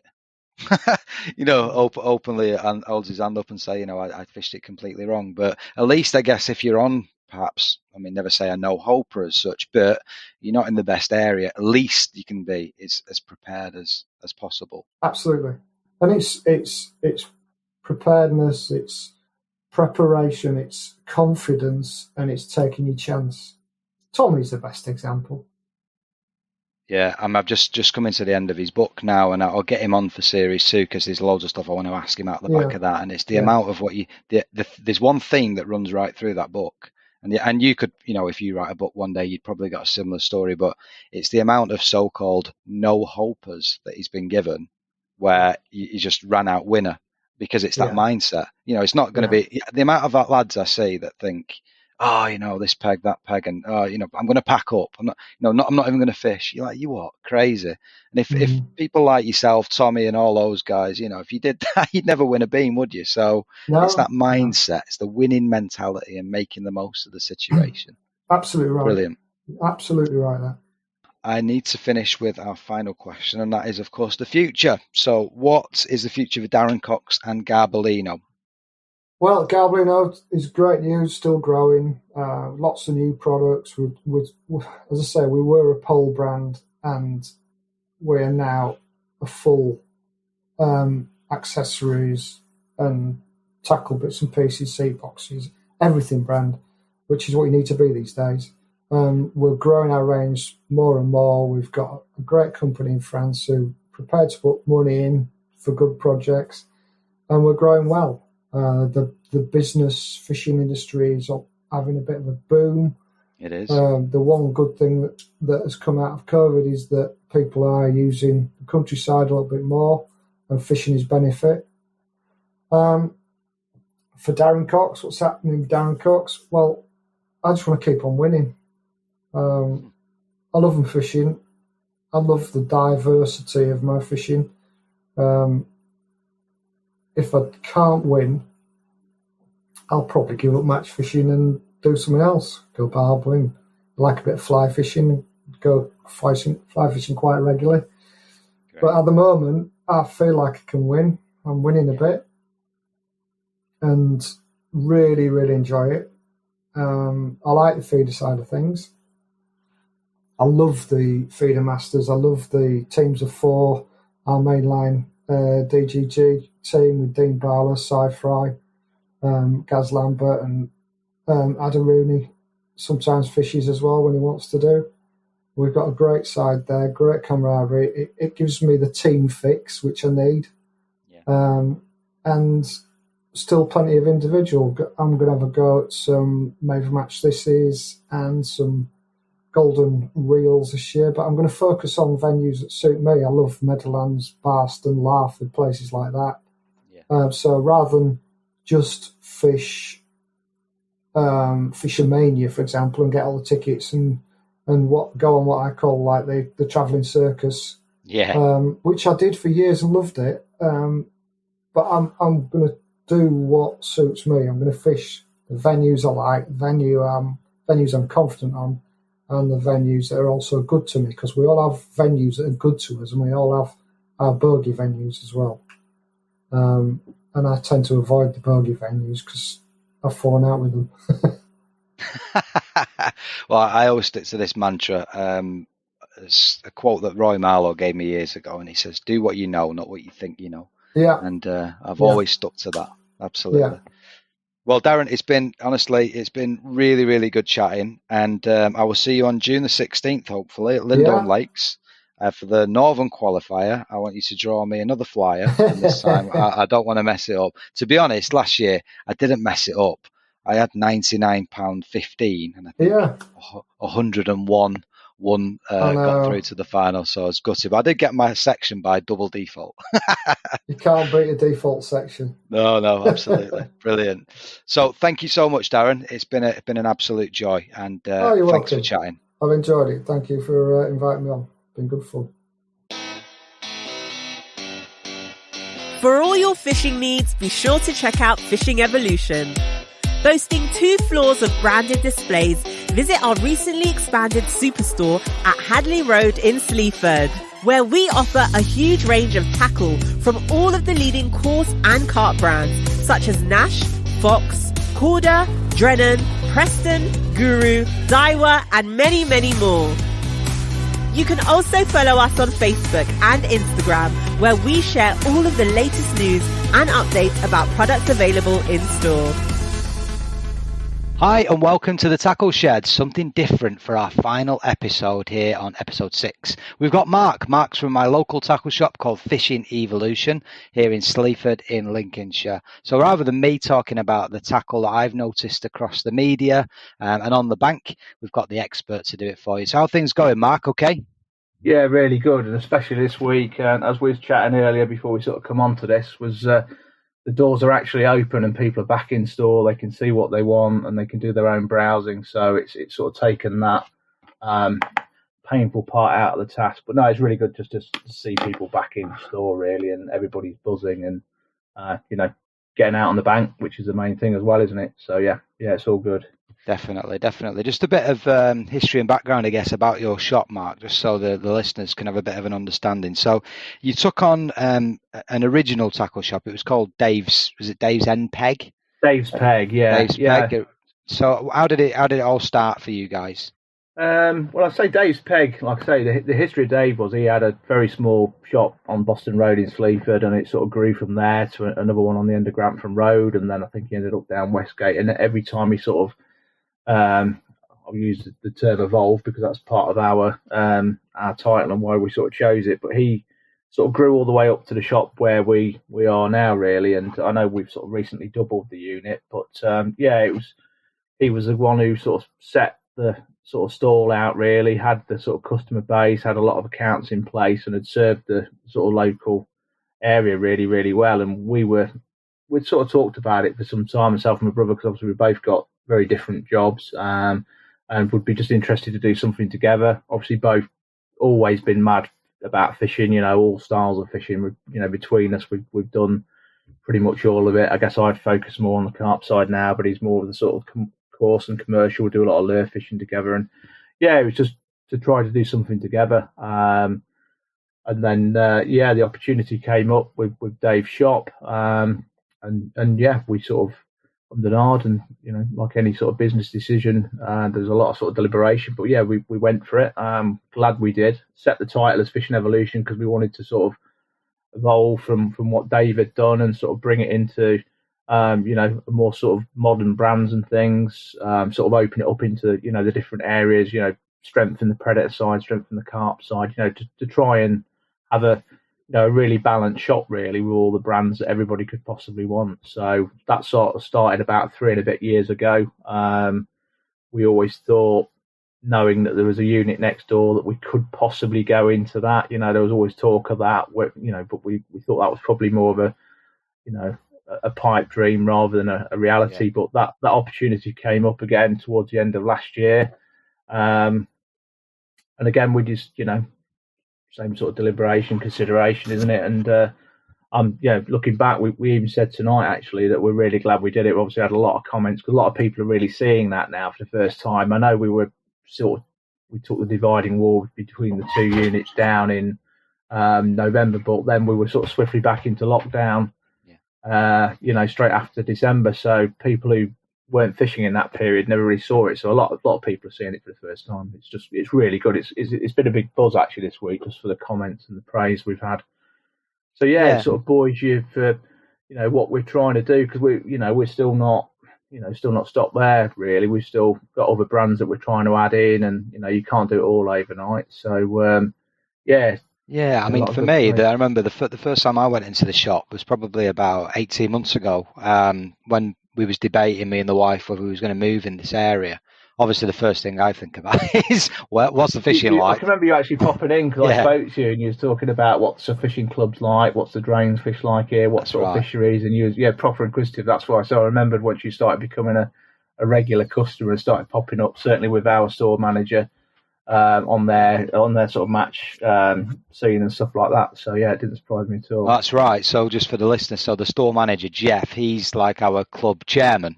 Yeah. So and our club doesn't have waters; it's purely a match fishing club. So yeah, Jeff takes all the money and all the bits and pieces. There's a nice local link in that respect.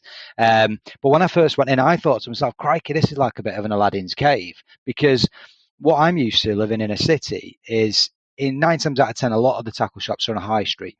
So straight away, you've got an issue for parking. Absolute nightmare. So unless they've got their own car park, you're struggling for space straight away, because historically, the majority of buildings where I'm from are terraced. So pretty small shop front and shop size, unless they go backwards. So in general, coming into yours, which is on an industrial estate, essentially, with having 2 floors up and down, no issues with parking, it was a real eye-opener for me. And I thought the shop was great as it was. So now, as you just said, you've now doubled the size. You've gone through into the second unit. So tell us then, what are the main brands that you're going to be focusing on now that you've expanded? Well, I mean, to be fair, I mean, we had a lot of brands. I mean, all of your popular brands, we'd almost ticked off. We've certainly not ticked off everything. So the first part of what we are trying to do at the minute really is to extend those brands. So, obviously we've got Gurus, Prestons and Dreadons and Daiwa. We've got Map. We're just sort of looking to get some of their racking in. Obviously Maver, all these kind of brands on the match side, but we can now do much, much more. We can do much, much more of their luggage, much, much more of their boxes. We can hold things in quantities, which is great. And then on the carp side, you've got your Fox, your Nash, your Corda, all your different baits. There's plethora of baits on the carp side again. And we had those in, but we only had really the best sellers. You always had things in and around the periphery that you wanted to get in, that you occasionally got asked for, or you were more frequently getting asked for, and we just simply couldn't stock. And this has enabled us to add that extra metre or 2 metres to do that, as well as then adding extra brands in. And what we're trying to do, I mean, you can't start at the top with the prestige brands as easily, but we're sort of moving into that, and hence trying to put a lot more of those in. Jag products, for example, on the carp side is one of those. We've got gaps in the shop, as you'll see when you go in there, where there are racks with future plans for other brands. And if we can tick those off like we hope we can, that's on the match, course and the predator side, then I think we'll have a really, really balanced shop. You've got everything to cater for everybody. You've got a good range from every selection, but you've also got different brands have different price points, don't they? So, you'll naturally have people who gravitate to those. So I think you've got a tough job as well, because one of the things I pick up on in this area is there's such a wide variety of waters. Within a sort of 20-minute drive, you've got everything from, if you want to go zander fishing, you can go down the fens. If you want to go, big carp fishing, there's plenty of big waters. So match fishing, canals, drains around Boston for, little roach and skimmers. The Trent's 20 minutes away, the Witham's 15 minutes away.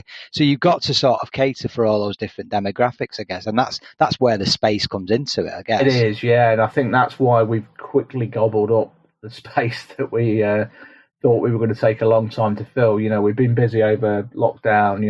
We've been working with our suppliers to get that extra racking in, to get those extra products in as and where we could. And it's amazing how quickly we've really filled the space. So much so we're already saying we could do a little bit more room. And sales since you've reopened? I mean, I know it's only been a couple of days, but significant lift this week. I think we saw definitely a lift from the point where the lockdown restrictions were eased, such that night fishing and travel for fishing was permitted, because that was, I think, very much restrictive. I think that slowed things down at the beginning of the lockdown, because a lot of people thinking, well, I'll just drop on a river, and then we had all the rain and the snow and the rivers came up. I know it's right. A lot of howler and predator fishing because that's what we'd planned to do. So it sort of slowed things down, I think, in January. But I guess what probably did sort of improve things, and I guess is what we'll come on to, is there's a huge amount of new products come out. The Fox Frontier bivvies have been one that was sort of long awaited, quite a long delay, and when they finally hit, we were sort of shipping bivvies out here, there and everywhere, and we're down to sort of, again, a few, and we're waiting for more to come back in. So it's been pretty much that. I've noticed a massive increase in your clothing range as well. Does that sell well, does it? It does, yeah, because I mean, I think everybody certainly see it more in the carp guys. tend to be very much, looking the part on the bank, shall we say. But I think over the last few years, we've seen, certainly Guru, they do some really, really good gear. I know Preston's new ranges coming out. We've got all of that on order. Some really good bankwear coming out. It's a lot more thought out now, rather than just a T-shirt with a badge on it. Yeah. They're coming out as wicking T-shirts and things like that. And, they're actually thinking about the comfort of the angler as well and what they're going to be doing, rather than just having something with a badge on it. And I think that's showing in the sales, and which hence why we look to extend the clothing as well, because there's so much of it and people are so brand orientated. It's kind of like your Adidas and Nike, you know what I mean? You do get brand loyalty for sure. People do mix and match a little bit, but they will, you'll certainly see somebody come in when the new Preston stuff comes in, and they'll take the socks, the gloves, the coat, a couple of the full hoodies works. And things like that. They'll take the full works. We see that on the same on the carp side as that's coming in. I think that's got very seasonal. It's almost like high street fashion. That is true. You've got your winter suits, you've got your summer wear, and I think because the last couple of years we have actually had proper winters and summers. We've not really had a mild winter for a couple of winters. We've had reasonably decent summers, so it makes sense. So what do you see being the big sellers coming up then through spring, and we're coming out of spring into summer? Certainly, obviously the seat boxes continue to be particularly strong. I mean, I know Dyra brought some really good boxes out as well. We're looking to get hold of more of those. The Preston ones continue to sell well. We can't keep up with shuttles and trolleys on the match side. The Matrix trolleys and also the Preston shuttles as well. We're really struggling to keep up with those. It's because of how much gear people are carrying. It is, I guess it is. We're seeing that on the carp side as well. It's just certain items where people are gravitating to those kind of things. Other than that, you've got Preston just launched their Ignition rod range, which are, they're coming in at $49.99 upwards, and those are the sort of rods that you tend to sell, bucket real loads, large quantities, and it's hard to keep up with them. I know we certainly sell a lot of the Sonic pellet wagglers and things like that as well, because not everybody wants to go, whole hog, but what you get now for £50 or £40 rod even is, pretty impressive when you have a look at, certainly thinking to some of the tackle that I used to use years ago and what I used to pay for it, and now for what you can get. It's the price point in those kind of things has really come down. All right, there's still the high end gear, which you can tell the difference on, but we do sell a heck of a lot of those kind of sort of rods and reels in that kind of price region. And then again on the carp side, there's a lot of new bivvies and things come through. There's some big launches from Fox and Nash on their new bivvy ranges, and again, huge demand on those, and I'm sure that'll continue to go through the summer, which is really, really good. And then we're also seeing a bit, there was a big predator revival over the last couple of years. The drains have been fishing really, really well. We had a huge, strong predator season, the Fox and Rage Warrior rods. Again, price point tackle as well. They really look the part. They really do play, fish really, really well. And we've seen a lot of people just realising they can go out with a small rod and almost like a little bit of a backpack or something and a small fold-away net, and they can, go out and have a couple of hours walking up and down the bank. And we've seen the popularity of that come up a lot. And it's almost like got to the point where it's like the bass fishing style lures and brands coming over now, and people are, Texas rig, and it's. Where are they doing that around here, Mark?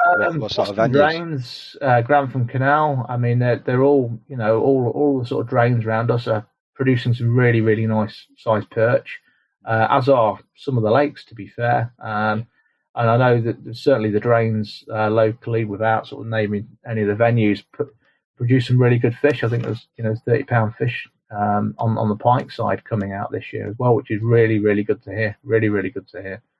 And it's something that I know myself and my brother do a lot of as well, back end, because it's the only kind of fishing that we both do, and so it's the only chance we get to go fishing together, really. I know we do some of a crossover at other points, but that's consistently, we go out weekend after weekend together over that period fishing for that. And I think that's going to continue to be really, really sort of strong. And I know it's a focus that we've got in the store to continue to strengthen that predator section up, because it's almost like your seasonal switch, you know what I mean, where you'll start to see less people on the bank on the match and the carp side, apart from the hardcore element. But then you make up your sort of sales and things with the guys will probably switch to predator, or the predator anglers who are just seasonal will start to come back on the bank. So it's just a good thing for sort of bridging the gap really with sales as well. So yeah, no, absolutely, brilliant. So, well, I mean, you talked a little bit there about bulky items with the boxes and the rods and whatnot, but what about the bread and butter stuff, the terminal tackle baits? How do you see those unfolding over the summer? Any interesting launches?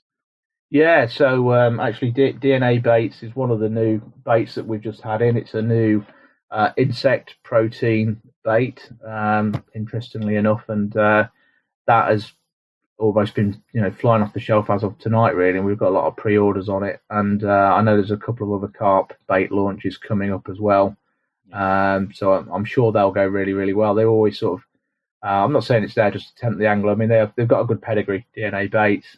Their other baits are really successful. I know there's been a lot of these fish. You always see on social media now how many people and the testers and people are catching on these baits. So it's it really hypes it up as well. Good name. I like the name. People are tuned into it. And then on the match side as well, again, Sonia Baits has just extended their range, put some a lot of the Powerscopex range in and things. And their brand continues to go from strength to strength. Again, it's another one that we've extended in store. We put a lot of the natural water range in as well, because a lot more people are fishing rivers. So I think we're going to see that a lot more this year. It was something that we did last year to strengthen up the river ranges.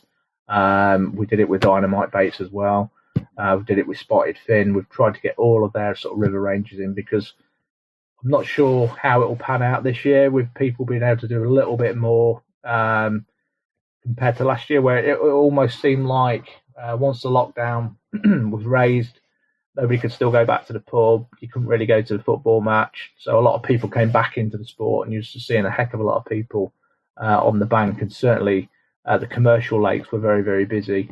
So I think we saw an overspill onto the rivers, and I think a lot of people have seen just what good sport's in the rivers now.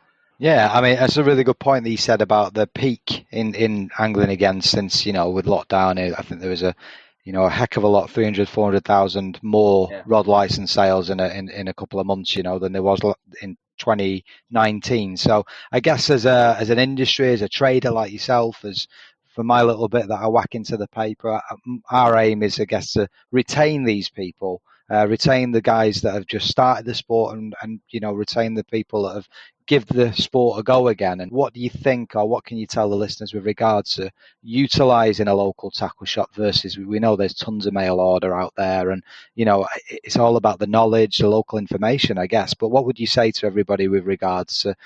Yeah, well, I mean, we're trying to do everything we can. I mean, we know our customer base. I guess that's one thing that we get to see, firsthand.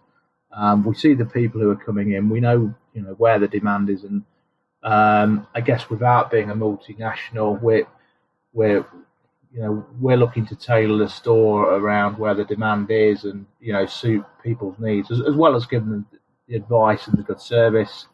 It's really making sure that you're sort of hitting the spot, and I know that can be a little bit harder with some of the other stores where I guess they're ordering, across a wide range, and then giving a selection across all of those different stores as well. I mean, I'm not here to sort of criticise that. That's where they are and where we are really in this. But that's always been our game, really, to try and give the customer everything they need. And the plan with the store sort of moving forward really is to hopefully give them no excuse to go anywhere else, because the range will be there, or selection will be there. And you just got to keep ticking the right boxes with the good custom and the good advice, like you say, the local knowledge as well, all thrown in. It all adds up. I mean, I know pre-COVID we had all of the sort of the tea station and everything in there, because there's a huge social side to the shop as well, which is again why we wanted to go into it. Why wouldn't you want to be into something? I'm not trying to make it sound easy or anything like that, but it's great when you can be there talking to a load of people who've got exactly the same interest as yourself. It almost doesn't feel like work at that point. There's a lot of work behind it. Totally. It's just great just to be able to talk to everybody who's sort of like-minded, and hear what they're doing, where they're going, what they've had. And it's just great to share that. So hopefully, moving forward, that will be able to come back, and the more social side where people can hang around and congregate a little bit more longer as lockdown continues to ease.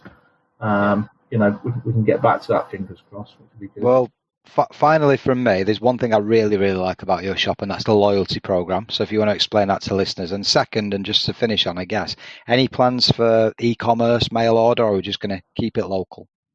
Okay, yeah. So the loyalty scheme was always something we wanted to do. I mean, we sort of started it off from launch day, really, where we had some little cards. If you had a £50 spend or whatever, you gave a certain amount of discount for the rest of the year. Because I think we opened in the October 2017, and then we sort of looked at it and thought, well, how can we turn that into a loyalty scheme, and sort of take that forward? And we just come up with a sort of simple scheme where we're monitoring your spend. If you join a scheme, it's dead simple. We're not emailing you or anything like that. It's just simply monitoring your spend. You have a card with your name on it. For every £250 price point you get to, it gives you an extra 2.5% discount, up to a maximum of 10. Which over a year, as a guy spend, if you get a bivvy or a new bed or a new pole, you can soon find yourself easily on 7.5% or 10% for the rest of the year, and that's off hooks, maggots, weights. So if you come and spend a couple of quid, you're still saving 10%. Or if you come back for that big item, you're going to then save 10% on that as well. So that was something that we were really keen to do. I think it's been very, very well received, and it's, like I say, it's an annual scheme, and I think.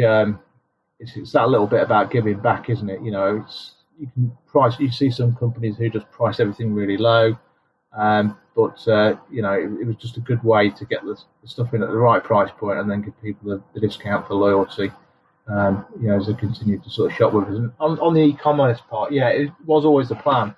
I don't think we ever thought we would have 3 years of solid growth where we were focusing so heavily on footfall and just getting the shop right, getting the brands in so much, and I think because obviously we've got other jobs as well as this, that the e-commerce has sort of probably slipped a little bit. But what we wanted to do was never not get the footfall aspect part of the shop right. Totally.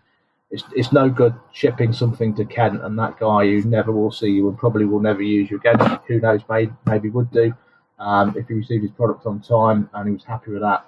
And then the guys who are coming in locally are just not getting what they want because we've sort of split our focus. So that is something we're going to do, but we're going to continue this year certainly to strengthen up the ranges, focus on that, get everything right. So the footfall thing is set, and then we will look at the sort of e-commerce side. So it is longer term aspiration, hopefully towards the end of this year. I think we would have been doing it now in reality had we not decided to take the plunge and extend it and concentrate efforts and funds really into doing that and giving the shop our all over the sort of last couple of 3 months while we've been in lockdown.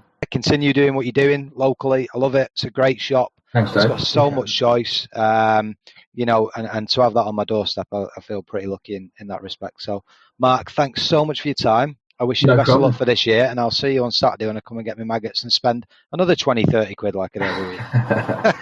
Thanks for having me on. It's been interesting listening to your podcast actually over the last few weeks. So some really, really good guests. So long may it continue as well on your front. Thank you very much, and we'll have series 2 even coming up probably in about a month or so's time. Cheers, Mark. Good. Catch you soon, buddy. Good, mate. Thank you. Okay, so that's it. Episode 6 wrapped up and Series 1 done and dusted. Once again, a big, big thank you for everybody listening, for all the kind words and comments and encouragement. And also a big, massive thank you for my special guests. These guys have taken the time out to talk to me and to entertain yourselves with those wonderful stories and memories. And of course, top tips and tactics as well. I look forward to joining everybody again in Series 2, where we've got some great guests lined up, such as Dean Barlow, Dave Harrell, and of course, good old Tommy Pickering once again. And we will continue getting those big name guests as long as you listen. Take care, tight lines, and see you in Series 2.